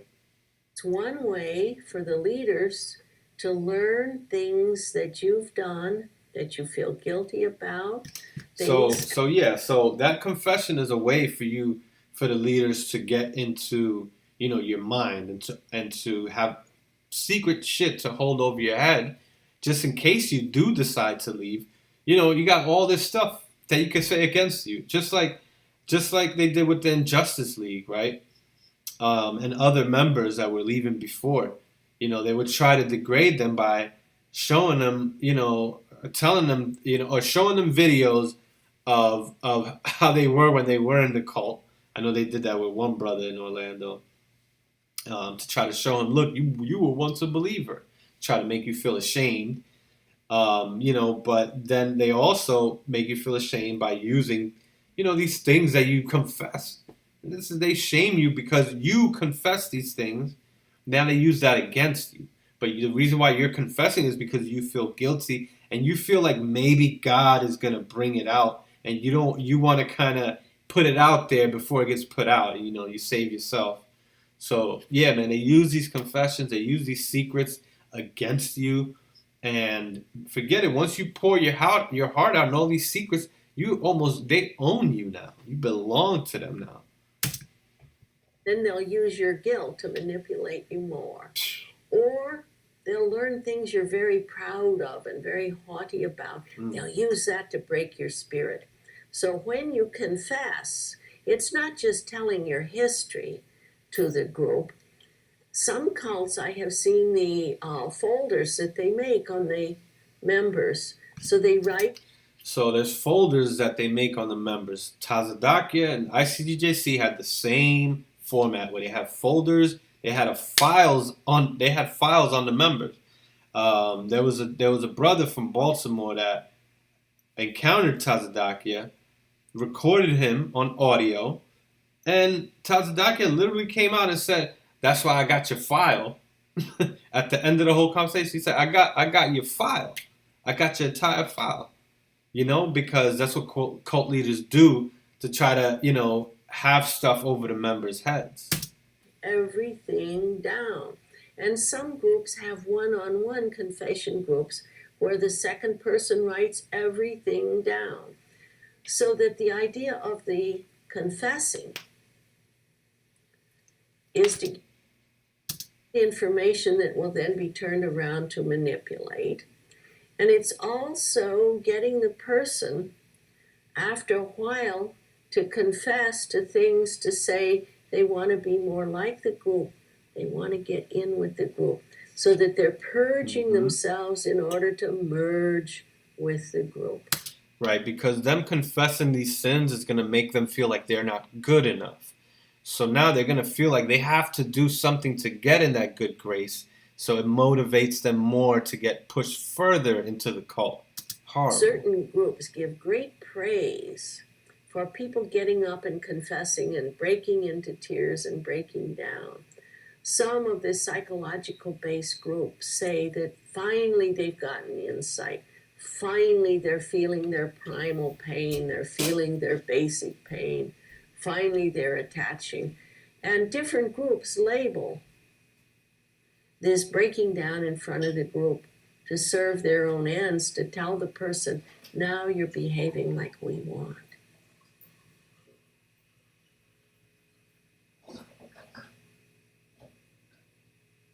A pseudo-personality in the context of cult life refers to the personality that gets displayed after a person gets adapted to the cult social retraining. So that when relatives say, my son just doesn't seem like himself anymore, or a wife will say, my husband has been going to all of these meetings and he's changed so much, he just doesn't seem like his old self.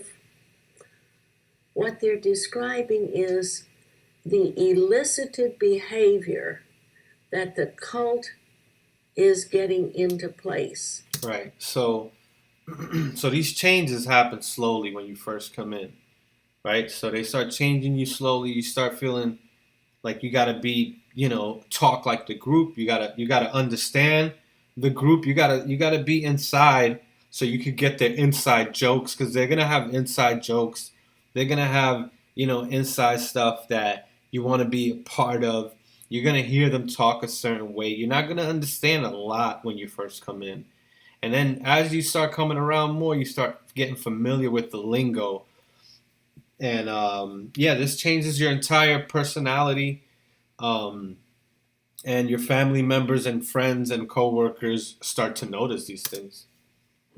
That is displayed in social circumstances that call for it. And remember, the behavior learned in cults will wither if you're away from the cult long enough, because it is a superimposed identity. It is a pseudo-identity. It is a pseudo-personality. So, because I was away from the cult about 4 or 5 years, from the time when I was actually, from the time when I actually realized, like, I'm not returning to this place. This place is a damn, is not a place I want to come back to. It's a scam. It was about 4 years. And because I was away for a few years, that helped me deprogram. That helped me realize the errors in this place. The behavior, the cult behavior. I realized it almost immediately after I had a conversation with somebody that actually, that told me about what was about to happen with the raid. This was prior to the raid. This was about 2015, about a year before the FBI and the IRS raided 1941 Madison Avenue. Because I was away, and that behavior and that, everything that they put on you wasn't as strong. I had a little bit more freedom. I was still a believer in the doctrine. I didn't know how to deprogram from the doctrine until after, I was able to put that fear away. So that had to come first. Within most cults, revising personal history to accommodate new cult behavior and attitudes. Within most cults, the leader urges people to revise their personal history, and they don't do it blatantly and say, now, Jonathan or Jane, revise your personal history. What the cult leader in certain cults does is he wants to show newcomers that these people were such sinners. Right. So there, I would hear Taldake do this a lot, actually, where he'll talk about how a lot of the members came out of the hood in the streets, and they would, all this and that, and, promote how, look how good they are now because of the cult. Because there's some things that come from the cult. The cult can teach you some type of, some type of stability, some type of what's the word I'm looking for? Control, self-control, right? They'll teach you how to control, yourself based upon the fear that they put on you, but you have to act like how they act. So, not only can you, maybe you might learn some things that, that help you. Like, you used to be maybe used to smoke cigarettes or something, and now you don't smoke cigarettes anymore because of the fear and being around these members and just being in the cult just has you in a different mind state. So yes, that is a good thing, but the bad thing is that you're in the cult now. You don't have to join a cult to stop smoking, but they make you think that the reason why you stop smoking is because you joined the cult. The reason why you're not doing this is because God saved you. So it's just more tricking, Awful people, drug users, just the worst criminals. That people that were just plain ordinary folks like the rest of us, just regular folks with no criminal record, no drug, no nothing, will get up and confess to histories that make them seem just like hideous people that have been. Yeah, so this is like somebody standing up or just talking. I mean, this happens in all walks of life where people just make themselves seem like they had a worse past and they were just saved. Like they kind of lie about their history to make themselves look worse, so that you can make this church or this belief now look so so it could look like a triumph, like because look how bad I was and look the change that I made. Look what this cult can do. They won't call it a cult, but that's their mind state. That's the whole thought behind it, and they start to believe these very lies themselves. They start to really think like they were so bad, and like they had no chance at life before they joined the cult. And it's like maybe you're overreacting a little bit. Saved by this group. Another reason that people's personal histories are revised in cults is to mostly convince them that they have not been good people ever and that they need a cult. There are a number of cults, both New Age and some, New Age closed groups, and some cults that do past lives, history work. When I hear from people their recounting of past lives that they worked on while they were in their cults, they come out still wondering, was it true? How did it happen? And that's part of the counseling and psychoeducation that's needed, is to explain to people how the words of the second person in the cult who helped do the eliciting of the past lives and training them how to have imagery that went with past lives, became very adept at using words to trance the person out enough that the imagery that they made in their mind was very, very vivid. And the language of the trainer or whatever the second person in the cult was called helped them vivify this. And after coming out of cults, I've worked with people who said to me over and over again while I was in my cult, this person that worked with me on my past lives had me go over and over when I had been a violent man, when I had been a violent killer, when I tore heads off of babies, just the most gruesome things. Those are what are called pseudo-memories or confabulations. Man, this is I've seen this pseudo-memories where things get made up or truths get bent. Things get bent to a way or turned to a way where it's like that's not how it happened. And I'm trying to think, what was the story? My cousin did this one time. And it's like these made up memories. It's like, this is not how it happened. You're making it up. And this is another way to make the cult leader seem like superhuman and supernatural. They'll talk about things, that maybe the cult leader says something about, supposed, something in their past or history. And it might not be as accurate as the cult leader, said it or explained it, but they make it seem like this cult leader had it so accurate. And it's like, you hear people talk like this. You hear people talk about Yahweh ben Yahweh as if like this guy was the greatest, and it's like what happened? Who damn tricked you and lied to you so hard to make you believe such a lie like this? Like straight lies, for no reason. You're just making stuff up and making it seem like this man did something greater than he really did.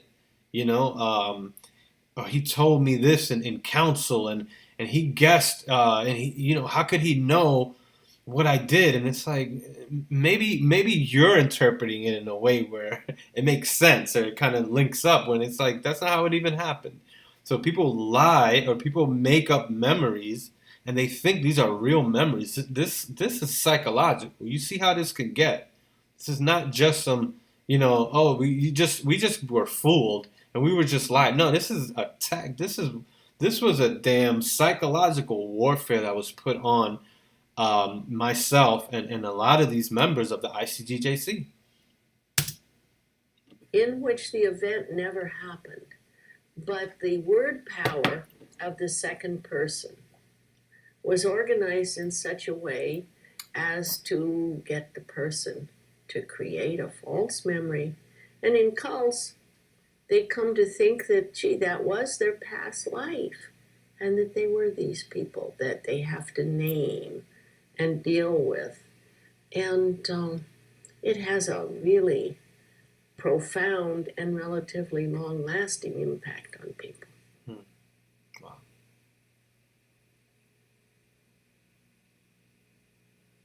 We've come to see that a very important one of these effects is desensitization, in which, while you're in the cult, you come to see things done to other people, such as parents will have seen their kids beaten.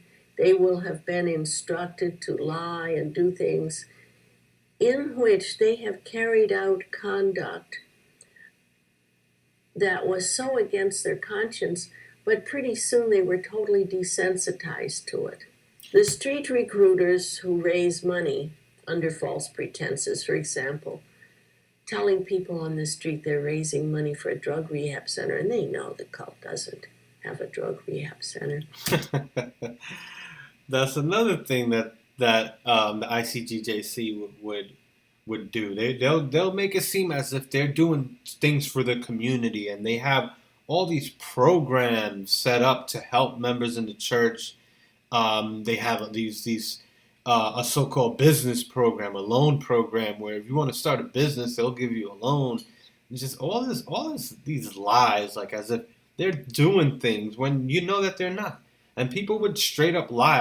I would straight up lie when people would ask me, well, what is your church doing for the community?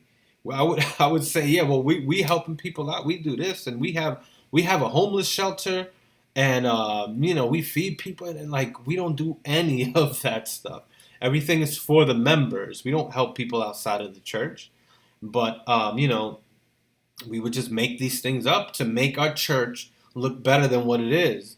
And then also you would hide things that the cult would make you do. You hide embarrassing things that happen to you in the cult. You hide that you pay 20%. I have a cousin that's still in there. She hides that fact that she pays 20%. Because I knew a person that was helping her out with her financial issues, and he had no clue that they were paying 20% to the cult. And he was supposed to have all their information, kind of like an expense sheet and an income, report to show you how much you're making and how much you're spending, which is something that, you can do on your own. This man that I knew was helping out my cousin. And when I talked to this dude one day afterwards, after I had already left the cult and explained to him how I used to pay 20% tithes, he was confused at how he was never told this by, my cousin and her husband, who was being helped by him to help, save money and organize their finances. And they never told him that they have to pay 20% to the cult because they were embarrassed. That's embarrassing to admit to somebody that they pay 20%. That's why you saw St. Basil trying to talk about, yeah, we pay 20%, yeah, so what? And he's trying to, do it in a way where it's like he's trying to be all tough about it, as if he knows that this is nothing wrong with that. You're trying to normalize and something that's not normal. Who pays 20% of their income to an organization that's supposed to give you, that's supposed to be helping you out? You're giving everything to them. They don't do anything for you, but supposedly give you, some counsels and scriptures and comfort. It's like they're not doing that. They're making you dependent on them. They're not giving you anything to help out your life. They're giving you, you're constantly going back to them, and you can't do anything on your own. That's how they want you to be. So, yeah, these normalizing, desensitizing of things. It's just, that's something that you constantly see. Where there was a cult in Michigan, where it was a group of Israelites it was called the House of Judah. And they would beat the children, like they had men set up and forces to beat the children right in front of the parents. And the parents just acted like that shit was just normal. They would literally put the child's head in between one of those blocks, and with the arms and the head go through, these 3 holes, and you can't get out, and he's just being punished medieval style. And parents were there watching them, and they would do this sometimes in front of the congregation to embarrass them. This was another Hebrew Israelite cult, that a lot of people don't even know about, because that shit was dismantled almost immediately in the 80s, because the damn CIA or FBI went up in there after a child died, after being beat so much. These are Hebrew Israelite cults, So if you want to tell me that this doctrine is supposed to be from on high, man, you got people dying all up in all these cults. ICGJC, IUIC, AOC, GMS, all these people, they going to jail, getting locked up. You got men in GMS molesting little girls, taking little girls as wives. Craziness. And normalizing that. Talking about that as if it's nothing. Oh yeah, we're going to get them young in the kingdom. That's Tahar. Tahar literally said, we're going to get them young in the kingdom. That's nothing, bro. And they make it seem as if, no, it's America that's making things. This is abnormal. We always had young girls as wives. And if you read the scriptures, there's no scripture that gives you the age of consent. There's no scripture that tells you at this age, then it's okay. It tells you that at the flower of her age, which is left to interpretation, because you got people that say, well, the flower of her age is her menstrual. Oh no, the flower of her age is, it's left to what you want and what you feel is right. This is the problem with getting a belief from a book that has so many claims and things in it that can't be verified. History of things like that don't even match. Like, why are we trusting in these words, and then men that try to say that they're chosen by God to interpret these words to you? We're just supposed to just take it on faith. And then then people wonder how, they get caught up in these cults, and you see how they talk and the questions that they ask. And it's like, this is because this is how they think. They've got so caught up. They ask questions like, well, if this is not the truth, then where is the truth? That's a cult member question right there. If this is not the truth, then where is the truth? Instead of saying, well, this is why this is the truth. Because you don't have that. You expect others to debunk you, which is not, you can't always debunk or prove something false. You can't always do that. Because you can say, well, I can say, yeah, there's a Martian up, on Jupiter, and, he has a damn a monster truck out there in Jupiter, and he's riding around a monster truck.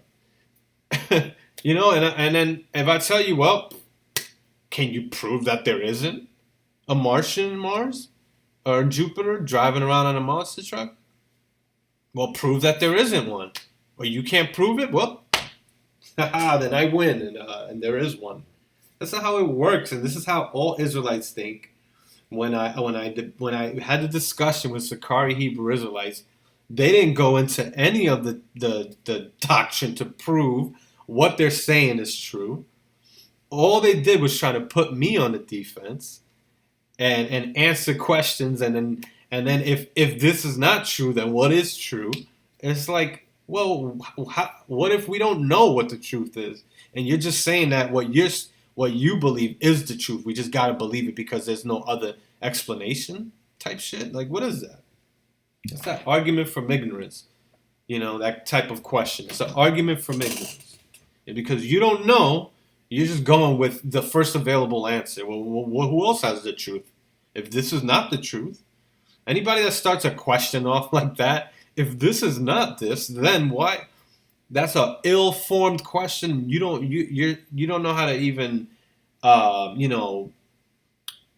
take something as a burden, or you don't know what the burden of proof is, and when to believe in something. You just, you don't understand how that works. You think that if somebody doesn't believe in what you say, if somebody, like, for example, people always say that, why do you believe there is no God? And it's like, I don't believe there is no God.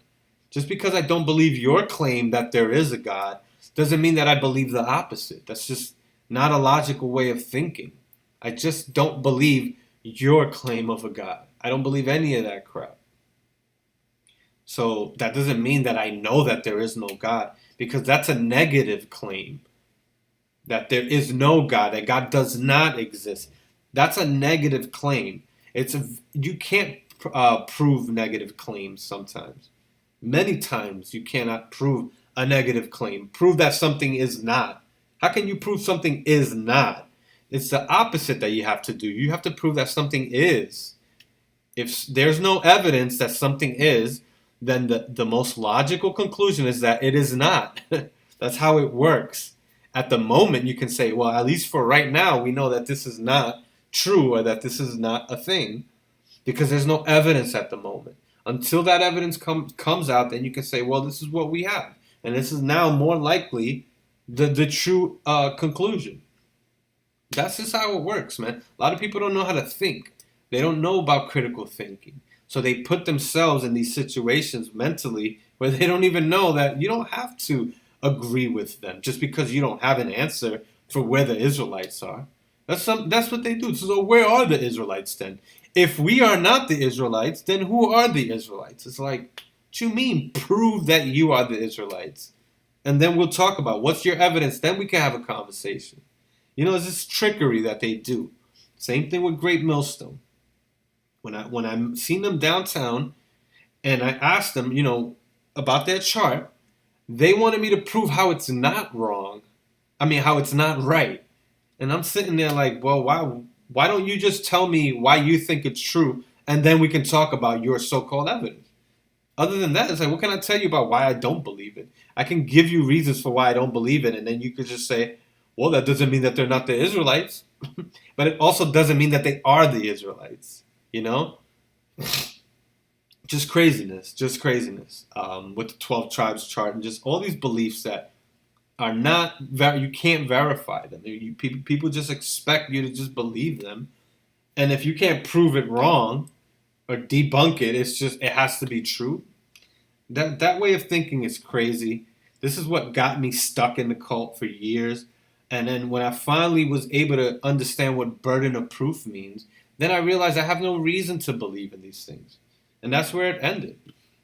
When it came to this cult, that's how I escaped. Burden of proof is it's very important to understand. Oh, my bad. I'm over here. Let's Google it. Burden of proof.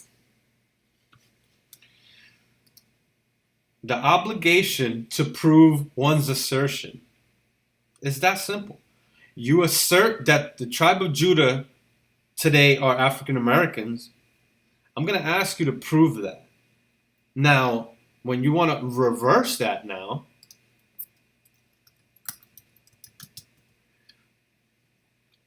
the reversal of onus is a provision within a statute that shifts the burden of proof onto the individual specified to disprove the element of the information. Typically, this particular provision concerns a shift in burden onto a defendant in either a criminal offense or tort claim. So this is more, and you know, this is like you know, court and criminal defense type lingo. This is all dealing with you know, the justice system pretty much. But it's not up to. I mean, you can reverse the burden of proof on certain situations. If now you have evidence and now you have a person claiming that that's wrong when it's actually true, now you can reverse it and say, well, here's the proof. Now it's up to you to disprove it. That's the only way. But if you want to not provide any evidence and just say, well, prove that it's wrong, instead of providing evidence and then we can talk about it, you just want to say, well, nobody can prove it's wrong, so it must be right. That's a horrible way of thinking, and it's sad that so many Israelites think like this.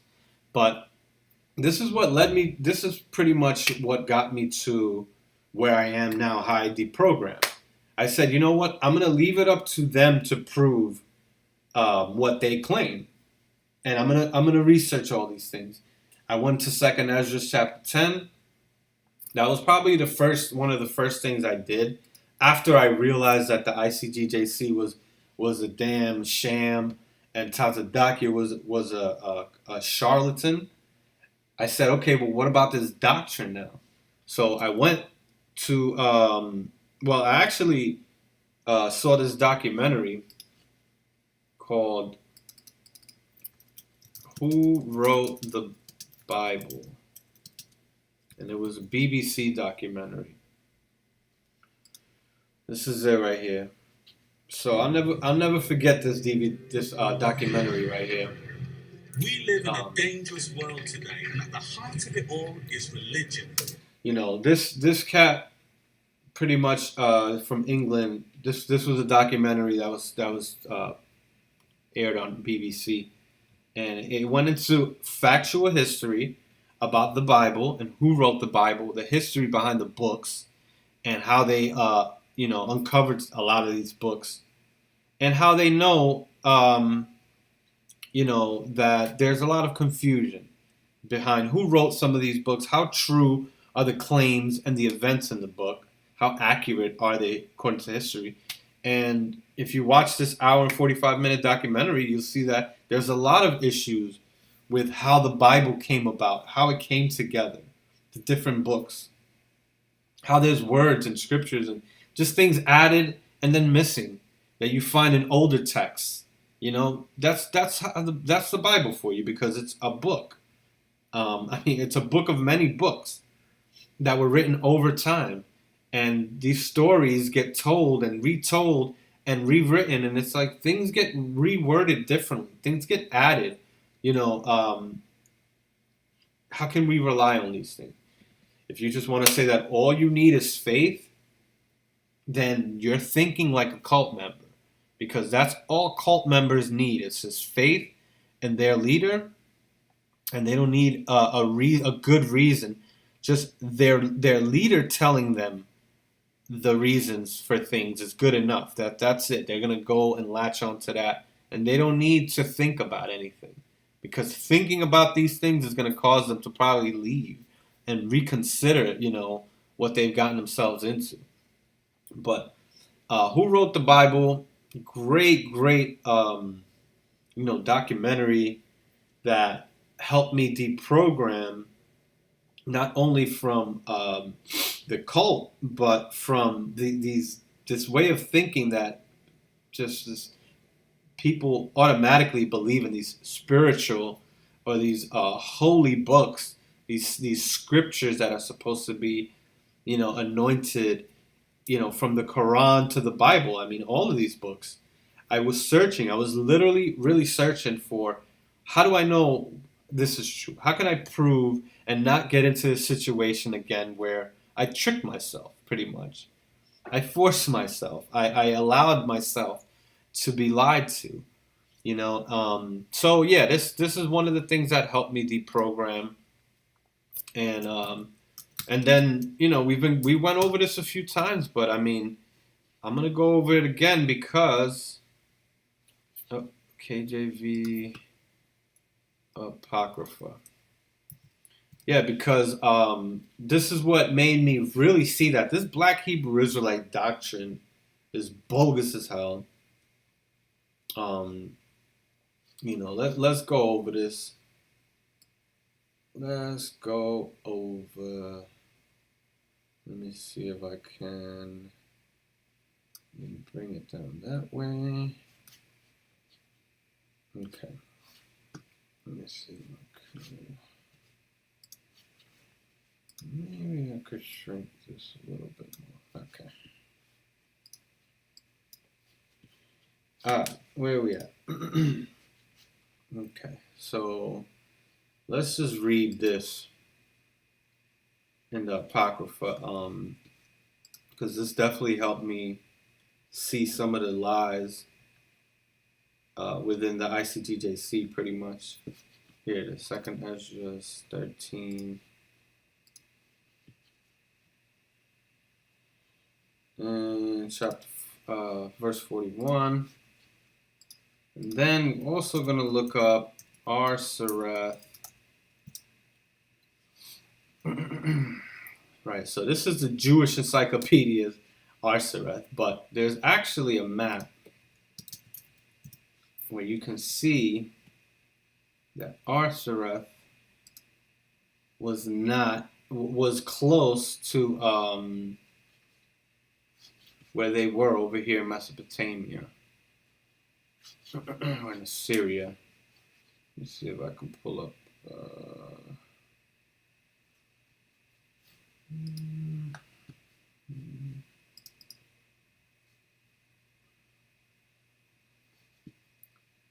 don't know if I'll be able to find it.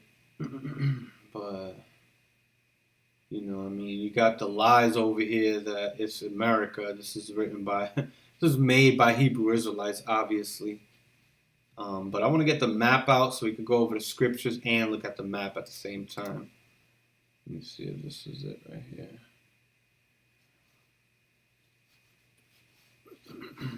Man, where's that map at?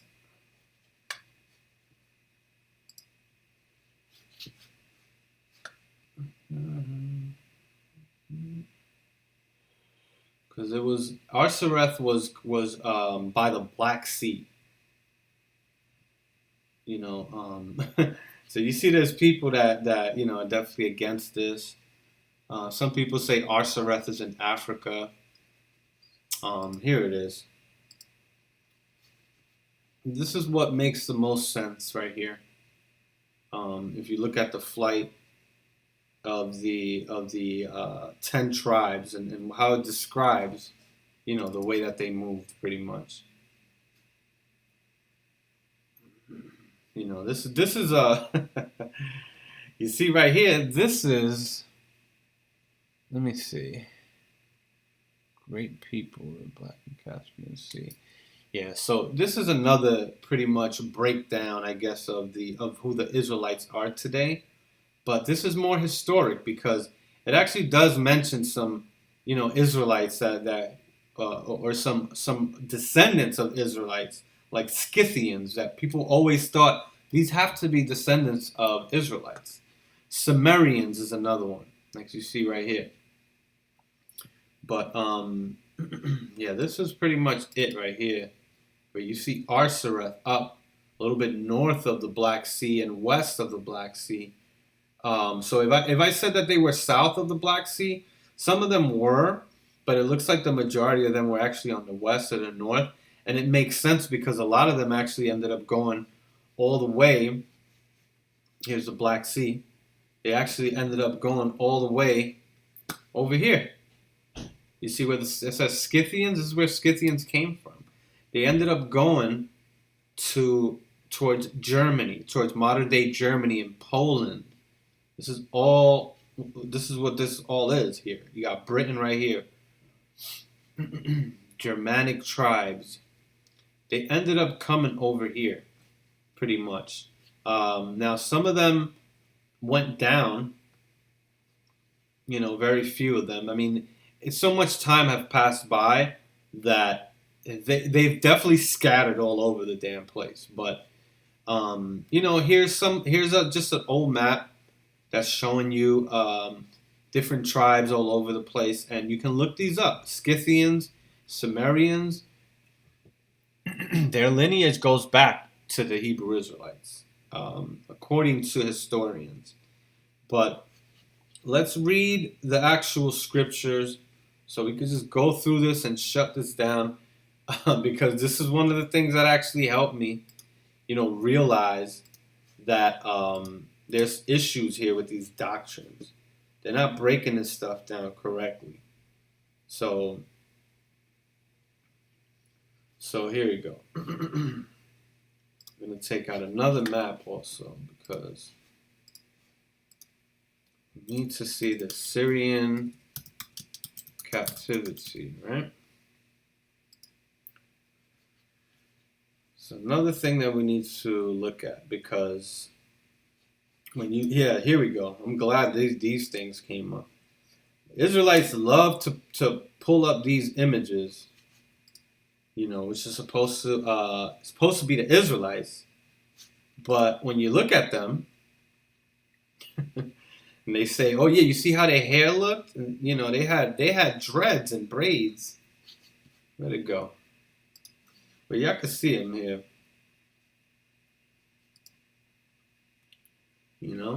Look at the Assyrian soldiers. Look at their hair. They love to say, well, the Israelites had cornrows. Look, they had cornrows. The Assyrians are supposed to be Middle Eastern people.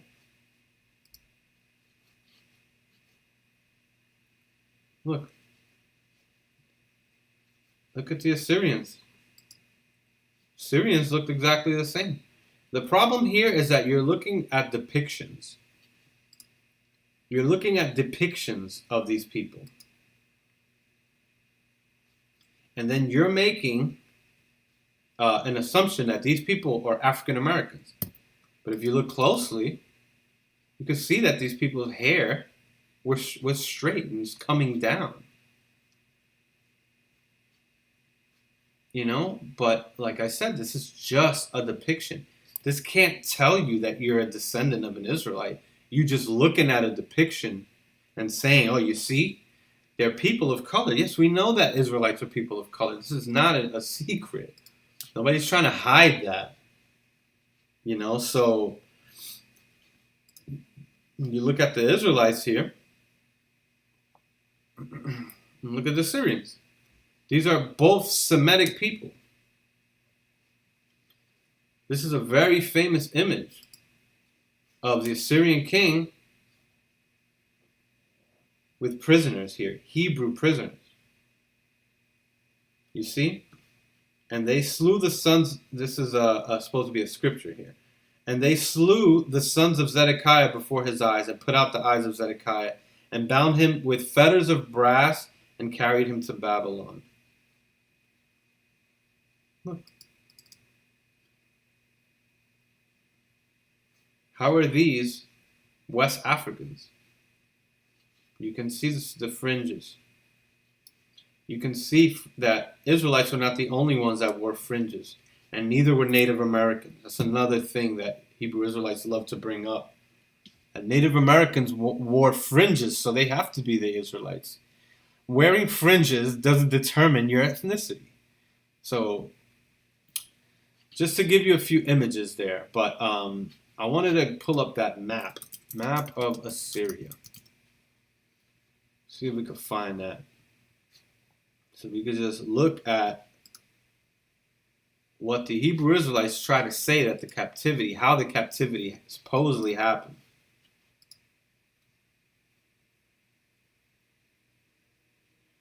Captivity of Judah, of Israel and Judah. So here's Nineveh. That's Nineveh right there. It's up close to the Black Sea. Now, this is where Arsareth would be at. The Black Hebrew Israelites believe that the 10 tribes were taken to Assyria from Israel, which would be here.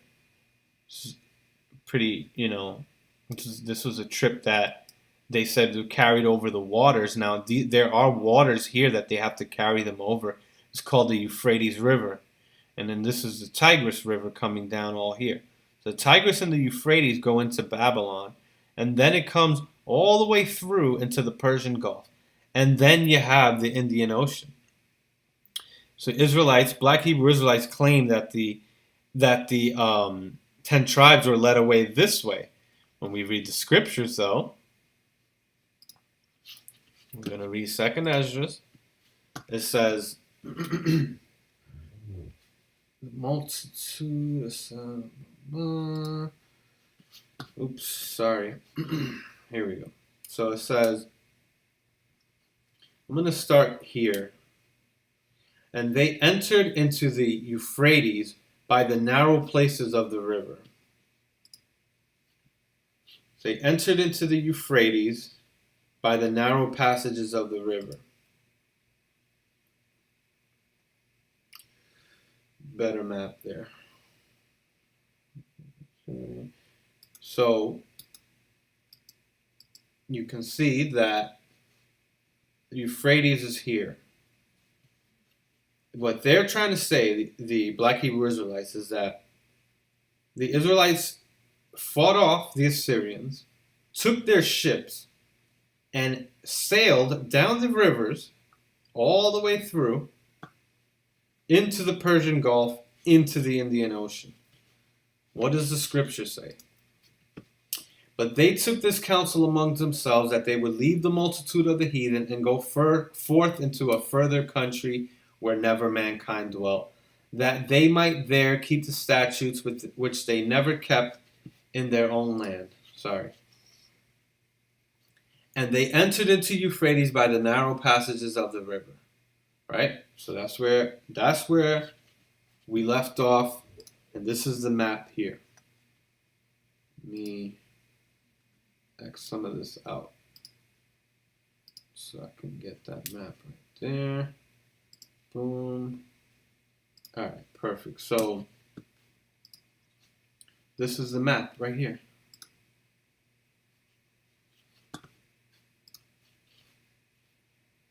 For the Most High then showed signs for them and held still the flood till they were passed over. Passed over what? The river. Until they were passed over the river, the Lord, the Most High, held still the flood. This is similar to what happened during the time of the Exodus, where the Lord supposedly held the flood and held the waters up like walls, where the children of Israel can walk across the Red Sea. Very similar. Same thing. It's describing the same thing. So what they say is that the Lord held still the flood means that he held the water so it can be calm, and so the Israelites can cross over the ocean. But this is not talking about oceans. This is talking about the river Euphrates. So the lies that go out from the Hebrew Israelites, how this is supposed to be Native Americans coming to America, it's just a straight up lie. Let's keep reading. For through that country there was a great way to go. So what country were they going through? They were going through this country here. And there was a great way to go to get up here. They were going through a country. When I challenged Guerrilla Hebrew with that scripture and challenged him and said, why would it say through if it's talking about Israelites going to another country on boats? You can't go through a country. It's just obviously not talking about anything but walking on land. I can't believe that they still teach this crap. I mean, obviously showing you that it's talking about them traveling on land and nothing else. Let's keep reading. For through that country there was a great way to go, namely of 1.5 years, and the same region is called Arsareth. So this Arsareth was around the Black Sea, and this is infamous. This is history. There were tribes still on that part of the world that never left. They didn't go over to another country, another land, to America. They're not the Native Americans. Native Americans are clearly descendants of Northeast Asians. Clearly, you can look at them and see these are descendants of Northeast Asians. Not only can you look at them, but you can do a DNA test and compare the DNA to show that these people are related, man. They also have trouble digesting alcohol. They get what's called red flush skin. That happens to Asians and that happens to Native Americans because they are related to each other. This is a genetic connection. There's nothing that shows you that African Americans are related to Mexicans. I mean, unless you go way far back into Africa, hundreds of or tens of thousands of years ago, maybe 100,000 years ago, when humanity started splitting out and populating the whole entire earth and going to different lands. That's when you can trace it back. But they would have to go back to Africa in that case. That's what the science and the history shows. Doesn't show anything about no Shem, Ham, and Japheth. That we don't even know if those three men even existed. This is stories that were written to explain things easier for people that weren't as smart, that didn't understand things, to try to understand how we all got here. And they completely got it wrong. So it took a year and a half for them to get there. Now, if they were on boats for a year and a half, how are they going to survive? What were they going to drink? Where do they get water from? If the ocean, you can't drink salt water. You're talking about thousands of people traveling on boats, men, women, and children, for a year and a half. This is what Black Hebrew Israelites claim. They were traveling on land, is what they were doing. And then it says, then dwelt they there until the latter time. And now they shall begin to come. The highest shall stay the springs of the stream again. A stream is a river. An ocean is not a stream. Ocean is a big body of water. A river is a stream. So they crossed the river. The Lord dried up the river, and they crossed according to the scripture. That's what they crossed. They didn't cross. They didn't get on no boats. They didn't take the ships. It doesn't say that in the scriptures. Stop lying. So it says, the highest shall stay the springs of the stream again. So he stopped the river, the stream, from moving. The waters was not going through that river anymore. The stream stopped. And the children of Israel were able to walk from Nineveh, which is the area where they were at, and they walked across the Euphrates. This is the Euphrates River, and they probably even crossed the Tigris River. I'm not sure which side of the Nineveh they were on. I don't know which side of the Tigris they were on. But there are also other rivers here. If you look at another map, a more detailed map. But this here is showing you that the 10 tribes were on foot. They were not on ships. So where's this lie coming from that Native Americans are descendants of the lost tribes of Israel? This is a lie that started from Europeans. These were Europeans that started talking about this. And Israelites, Black Hebrew Israelites, they love to latch on to these European books where people were claiming that they knew that these were the Israelites. You had Joseph Smith lying, a charlatan, lying, trying to convince people that these were the Israelites.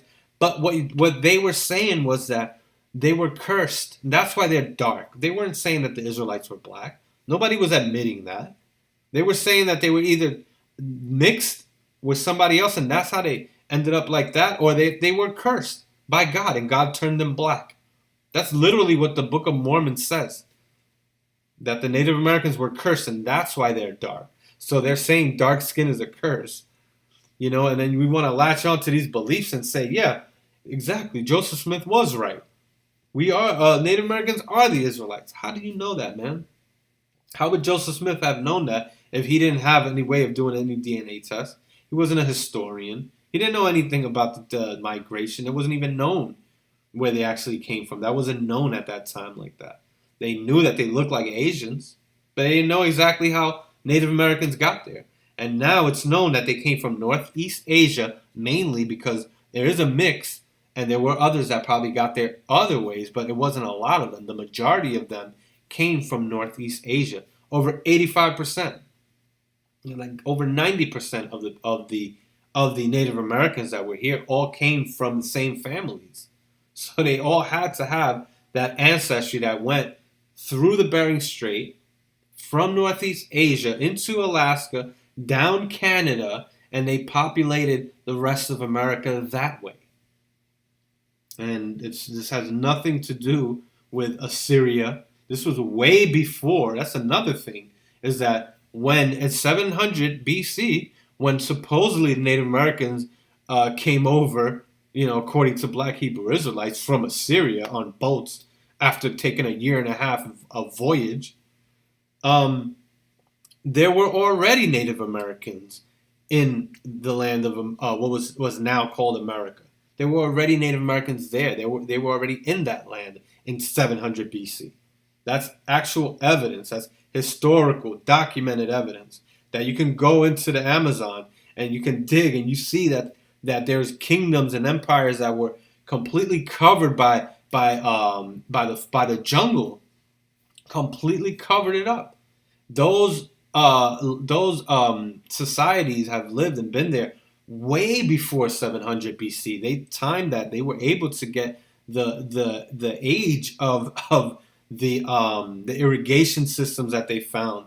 They found all types of stuff in the Amazon of kingdoms, that were covered, that once existed, that are under and covered by vegetation or just grass, and the jungle just have overcome, these kingdoms that once existed. So, and it's very hard to get to also.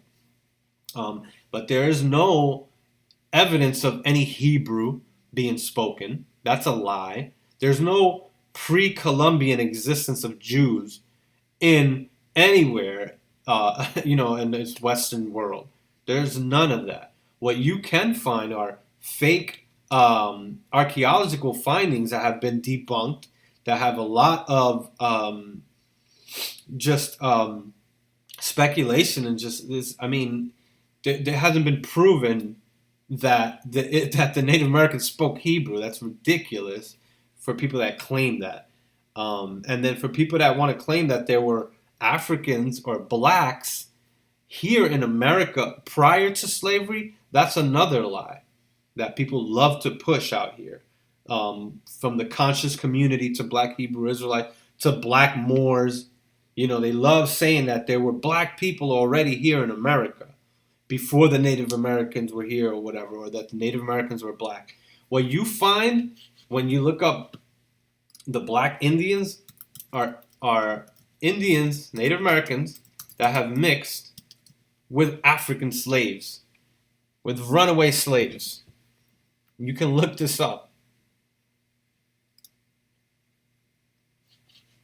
This is this is not it right here. This is a book. Black Indians, A Hidden Heritage.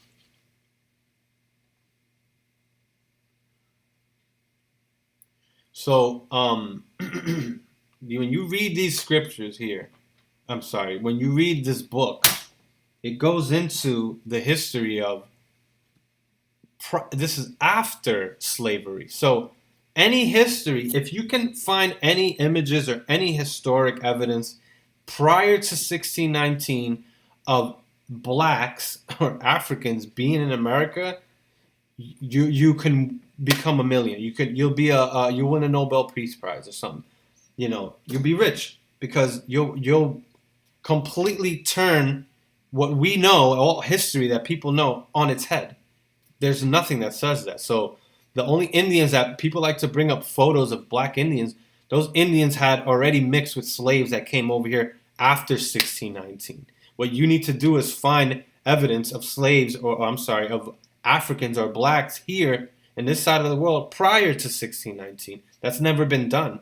All you have is images In Brazil, you'll find images in the 1700s of what they call the Black Indians, where Indians have mixed with African slaves. Indians have straight hair. I mean, look at this Indian on the right.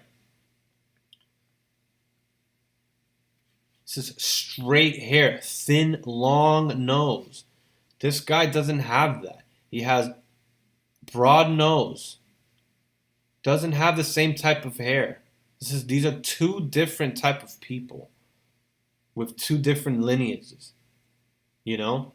So if you want to call them black, black is a color, it's not an ethnicity.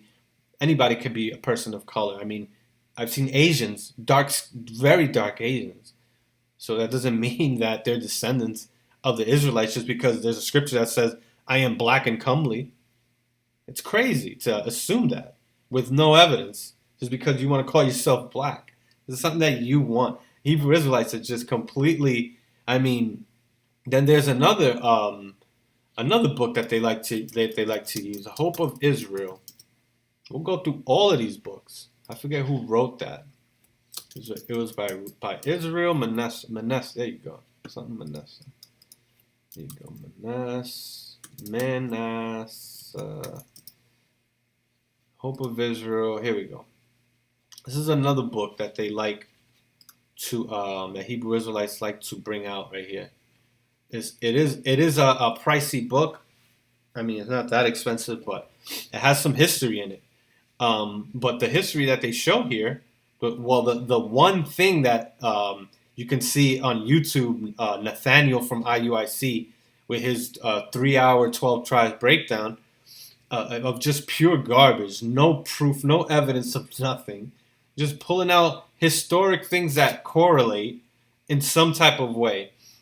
But the Hope of Israel tells you that they pull out one little passage that says that these Jews were Negroids in Spain. Yeah, they were Jews. They were Jews of all colors, of all ethnicities. You know, so that's what's called a tradition or a religion that anybody can take as their own. In other passages in this book, the writer is saying that there's Jews, that the actual Jews were not black. He never said that. He was just talking about a certain Jews that they found in Spain that converted to Judaism. They were dark-skinned. They were called Negroids because if you look at Spain and Morocco and all that, it's really close to Africa. But those Africans in northern Africa don't look like sub-Saharan Africans. That's another thing people don't understand. All Africans don't look the same. You know, so I mean, there's just so many things here. So The Hope of Israel is a book that they like to pinpoint a passage that says that these Jews in Spain were Negroid because they were black Jews. They were Jews all over the place. There's Jews in Japan, the Kaifeng Jews. There's all types of people that take customs and bring it to different lands. And then they share the customs with friends, with family. And they may take on that tradition later on and share that custom for years to come. Another book was Origins of the American Indians by Lee Aldridge Huddleston. Great book that I actually owned. And well, it wasn't my book. I actually borrowed it for a few years and gave it back. But a great book that hypothesizes about the children of Israel coming over to America, the lost tribes. It mentions that because they refer back to Esdras and said there's a scripture in Esdras that says that the 10 tribes went to a further country where never mankind dwelt. So they assumed that this is that land and these are the Israelites. And these were Spaniards and Portuguese people that were coming to America between 1492 and 1729. And one of the things that they would say, amongst many other hypotheses, is that they could probably be the lost tribes of Israel. But they were saying that they were probably a bunch of other things. And just because they said this in some book doesn't mean that it's true anyways. Because they didn't have the technology that we have today, where we can actually take the DNA and compare it to Asians today. Native American DNA to Asians. and clearly see that there's a connection that doesn't go that far back. So, there's many things that Hebrew Israelites like to use as so-called evidence, and they like to act like they're scholars, and this is why they think that way, because they have these books that were written by people that were guessing and thinking that these have to be the Israelites. These were religious people that assumed that the Israelites still existed, because we don't know if there's any Israelites. Like, what is that anyways? Is there 100% Israelite anywhere right now? How can you tell? How would you know that anyways? So, I mean, the claims, what we have are claims. If you want to deprogram from a cult, you have to realize that you probably have accepted claims for bad reasons.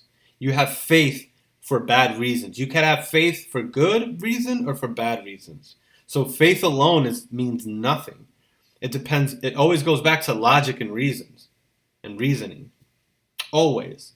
So even if you say, well, I don't have to give you an answer, I have faith. Well, why do you have faith? You still have to give an answer. Why do you have faith? Is it because you have evidence, or you just assuming, and you just want to believe this, and you've been tricked? That's usually what it is you've been tricked to believe that a scripture is talking about something that is actually not. So deprogramming from the doctrine was the first step. The actual doctrine that kept you in there, that kept you in fear, all the information that they try to put together to come up with their belief. You have to dismantle not everything, at least a few things, the main things that are keeping you in there, that have convinced you. Those scriptures need to be re-examined. You need to re-examine it and put it to the test, and be a skeptic. Be skeptical the same way you're skeptical against a white person that wants to come at you and say that they're an Israelite, or anybody else. The same way you're skeptical about that. Be skeptical about your own beliefs. Put yourself to the test. See, people don't like to do that. They always like to look for information that confirms their belief. That's why you have these books. That's why I know about these books, is because Hebrew Israelites like to come up with other things to confirm what they believe. The Bible, they know the Bible is not enough. So they lash themselves onto these so-called historical books. You got Lost Tribes in Promised Land. You got Race Knows No Color. I forget the other books that they love to use. And it doesn't prove, like, books need to be corroborated. Claims need to be corroborated. You can pull out a book and read Babylon to Timbuktu, and it says that over 1 million Israelites fled from Israel to West Africa. And then it doesn't provide you any evidence of these things. It's just telling you that because this person assumes that the Israelites are black and that the Israelites were taken into slavery. So they come to that conclusion. The Israelites were taken into slavery. How could they have been taken into slavery? Well, they had to travel from Israel to West Africa. So that's how you can answer that now. And look, we're still Israelites now. There's no evidence to make that connection at all. There's nothing to tell you that Israelites traveled through the Sahara Desert all the way to West Africa.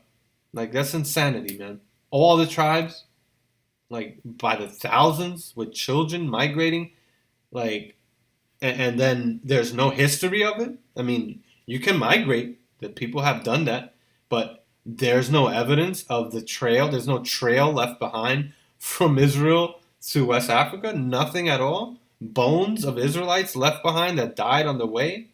Nothing at all. So, and then you look at the customs of West Africans. I mean, like, which West Africans are you talking about? Because you can find African customs amongst all of them. The language that they speak goes back to African languages, African dialects. It has nothing to do with any Hebrew at all. And if there was any Hebrew customs practiced in Africa, That's just a custom. It can be taken from one person to another, from one group of people to another group of people. It can practice it. Look at the white Jews today. You know, if you don't want to believe that they're Israelites, how do they practice those customs? Same way you claiming that these people practice customs, they could do the same thing. So, coming to these conclusions and debunking these breakdowns is what really gave me the confidence in myself. Because the problem is that these people don't have no confidence in themselves. They think that everything has to go to a scripture. And all the confidence and all their self-worth is now based on what the cult says. And if they deprogram from the cult, they're still in the cult mentality, and they use that mentality within the scriptures. Because the same thing a lot of these people did with Tazadakia, just assuming that he's sent from God. You do the same thing with the scriptures. You assume that the prophets got this from God, so-called prophets. It leads you nowhere, man. It's a brick wall, and you're left with no reasons for why you believe in these things. But I read a scripture. It's not good enough, man. And you're gonna have to start putting these people to the test. These cults out here that have come out of Harlem, trying to divide the black community even further, into these racist organizations, pretty much. I mean, they're even racist against their own people.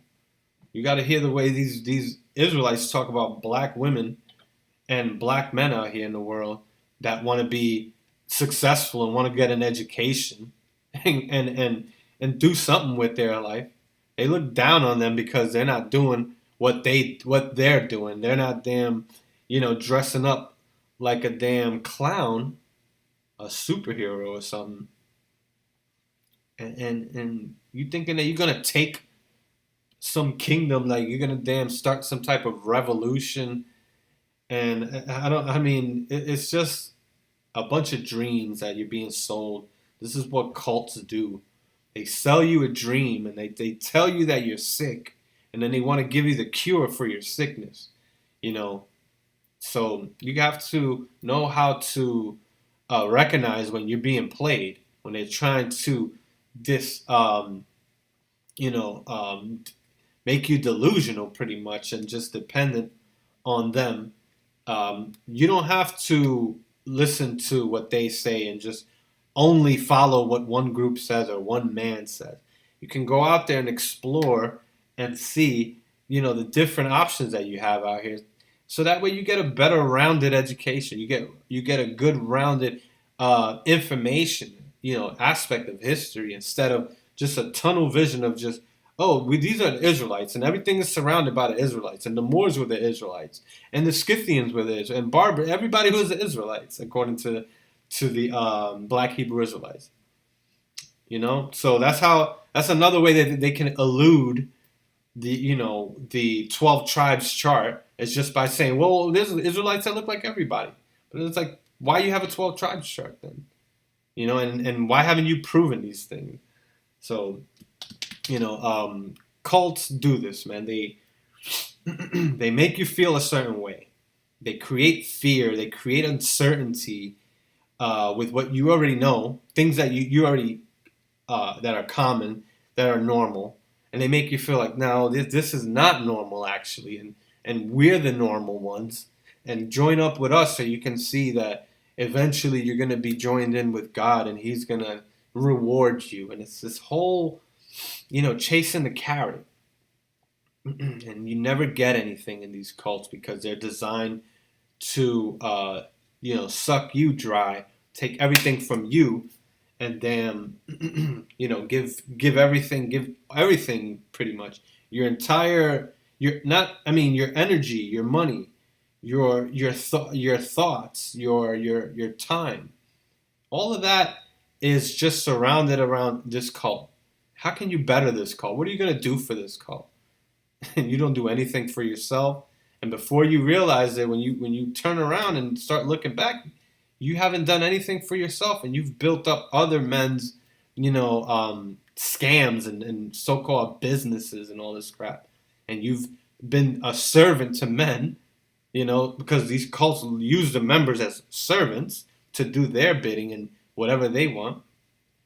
And this is what you want to where you want to die and live your life. Nah, man, you have to start becoming more independent, not letting these cults just teach you, trying to tell you that they're the only ones that can teach you about the Bible and that you don't know anything about the Bible. They love using that too. They use the Bible as this is our book and we know it. Nobody else knows it like we. How come they're not teaching you this breakdown? How come they didn't tell you Jesus Christ was black? Why did they got the image of a white Jesus Christ? They use those clear lies, because that's a clear deception, that white Jesus.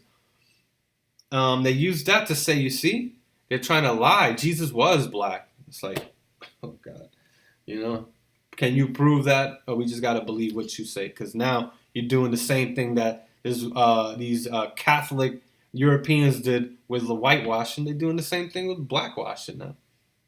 Literally, you had Tazadakia doing that with images, but these are just depictions. The evidence, the standard for evidence of a cult member is very low when it comes to things that confirm what they believe. And when it has something to do with something that doesn't confirm or a contradiction, they find ways around it. The contradiction that the Lord in Deuteronomy 24:16, the Bible, the law, says that the Lord will not punish the children for the sins of their father. And yet you read down the line, when you read about King David, how he took another wife, or another man's wife, had the man killed, got her pregnant, then had the man killed, and then the baby was born, and the Lord said he's going to kill that baby because of what King David did. So you have things like this. Now, cult members will see contradictions. Same thing, just like a Bible believer. You'll see the contradiction, but then you'll make an excuse for why that is the way that it is. So now you're normalizing things that you would normally say, you can't kill a baby. What the hell did the baby do? A normal thought. Now you start to rationalize how, you know what? Maybe it is okay that God killed the baby. That's what cults do to you. And I still want to believe in these scriptures and teach people that this is the way to God. You got these groups that separate from the ICGJC. They create groups, and now they want you to be a part of their little group, and they condemn people that don't believe anymore. I've seen this happen from the Injustice League. They did the same shit. They made a video and said, this man Tazadakia with the Voice of Israel, this man Tazadakia had turned people away from the Lord. And it's like, dude, you're an idiot, man. This is the same dude that witnessed Tazadakia do all types of crazy shit and kept his mouth shut like a dog, like a good servant. Now wants to come out with videos on how the Lord done took people away, or Tazadakia turned people away from the Lord. Nah, bro. That's not how it happened, bro. That's not accurate. Because you was never with the Lord. You was in a cult, learning lies, and now you're trying to perpetuate those lies and remove Tazadakia away from there, and still keep your crazy ass, I'm an Israelite from the tribe of Judah. Prove that shit. And don't go to Deuteronomy 28:68 because you were taught that in the cult. You were taught that buy means to save. Buy doesn't mean to purchase, it means to save. Right? That's what you was taught. You was taught that white like wool doesn't mean color. It's talking about woolly hair. He has an afro. Sure. And you want to tell me that this is normal? That people, white like wool, it doesn't mean color. That's just normal, right? You just normalize shit that you know is not normal, bro. You're just changing meanings of things. Yeah, the word buy doesn't mean purchase. It means to save. Where the hell ever did the word buy mean to save? Stop lying, yo. I can't believe y'all still telling and repeating these lies. And that Egypt means bondage. Egypt doesn't mean bondage. You can translate the word Mizraim. It doesn't go back to no slavery or bondage. So stop lying. Stop lying. Using a scripture. Oh, the house of bondage. There was houses of bondage in Egypt. So they were released from the houses of bondage within Egypt. You don't know what a bondage house is? Egypt had many bondage houses. Egypt itself is not called the house of bondage. Man, I mean, some of the lies that y'all teach out here, man. And then y'all want to keep these groups together, this tight-knit, damn tribal-ass black nationalist group. Like, bro, let it go. It's over. This ICGJC shit took over 20 years of some of y'all lives, and y'all still stuck on this damn doctrine of just, you want to be a chosen. Like, stop, man. Y'all been tricked. Grow the fuck up. Be independent. Do your own independent research. Stop being racist as hell. Some of y'all still mad racist. Hating all types of people. Not reading scriptures or information that's useful because it was found by a white man and shit. Like, y'all dumb as hell, man. I swear. I had a brother, this cat, damn. I did a kind of like a discussion with him. He's a former ICGJC member who was actually under my camp. Who I don't even know what the hell this cat believes anymore. Metaphysics or some crap. And you know, this cat, damn, it's just what is he trying to show me? Let's go to this. There's a lot of other things that Hebrew Israelites love to bring up. That's just straight bullshit. It's this damn way of trying to make everybody black, right? And this is what this cat was doing. He was trying to damn say that there was a black dude that came with Christopher Columbus. What was his name? El Negro Christopher Columbus. Right? Pedro Alonso Nino, right? So I believe this is it. He was called Nino and Negro, I believe. Let me see. Because there's like some fake ass image. Here it is. Oh my God. Yo, this cat, man.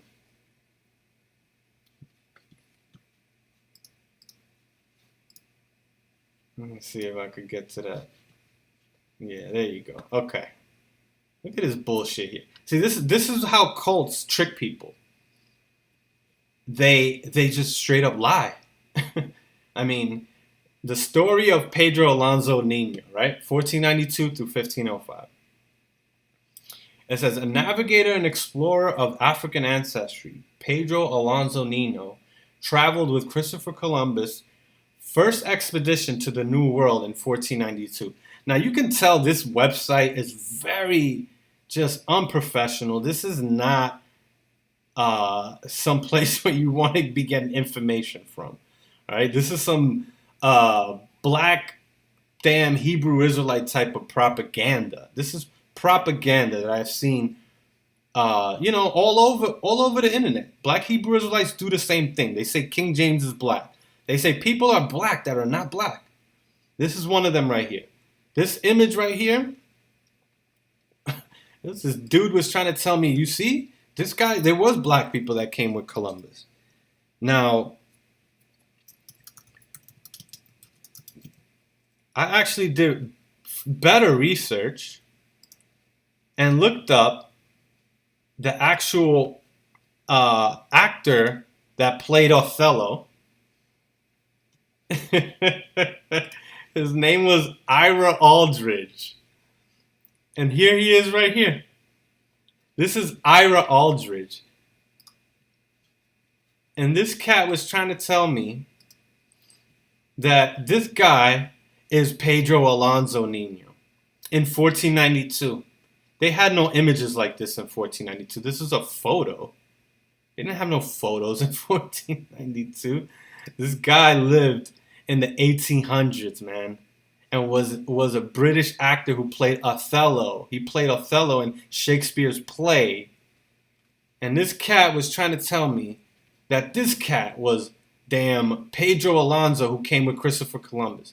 This is called propaganda that is pushed to black people. I don't know if this is actually things, because there's people that actually believe this. There's a tons of black Hebrew Israelites that believe this. This is not true. They call Spanish people call everybody negro, man. You don't even have to be dark skinned sometimes. They call my dad negro. That was a nickname that my father had. My father's not black. So just because you had a dude that they called El Negro, which shows you here, it doesn't mean that the dude was actually black or African American. He was probably darker, a person of color. But when you say black, that's what you try to trick people up by using the word black. Because black today, you say, oh, black people in America, those are African Americans. So El Negro doesn't necessarily mean that he was an African. Let's look up, just to show you. There was a Mexican president named El Negro also. You could find an image of this cat. This cat is not black. They called this cat El Negro right here. You think this is a black dude? It's a black and white photo of him. But he is not African American, bro. He's not African. They could call people that are from there were that North African or Moroccan, that Middle Eastern look. Sometimes they're people of color, and they'll call them Negro. And Spanish people call anybody Negro that just have a little bit of dark skin. So this doesn't necessarily mean that this cat that they called El Negro, who supposedly came with Christopher Columbus on a journey. This is a false picture. And then when I showed the dude the photo now, because this cat was trying to tell me that there were Africans or blacks here prior to Christopher Columbus. This is a common black Hebrew Israelite teaching. Black Moors. And these are people that they've all been infiltrated. Like all these groups been infiltrated. And they all teach the same type of things. They try to tell you that a person that wasn't black was black. Another person that they do that with. So this shit was debunked. I showed the dude. I'm like, this is a different dude from the picture that you showed me. This guy lived in the 1800s. You're showing me a dude that lived in the 1600s. And he was like, well, that doesn't mean just because the picture was black doesn't mean that it was a lie. Maybe that was just... And it's like, bro, you can't even admit and concede that you was just wrong and you fell for another lie. Like, y'all leave the ICGJC. You know that how people lie to you. You know what a lie sounds like when they try to tell you that you were chosen. You see, you guys were great kings. And it's like, yes, but you don't have to claim everybody. Like, why you have to claim that y'all the Israelites? You want to claim to be every fucking body, bro. Shakespeare was black. King James was black. The first president, they say, was black. All right? What's his name? John Hanson? This is another dumbass thing that black Hebrew Israelites do. Now, there are two John Hansons, right?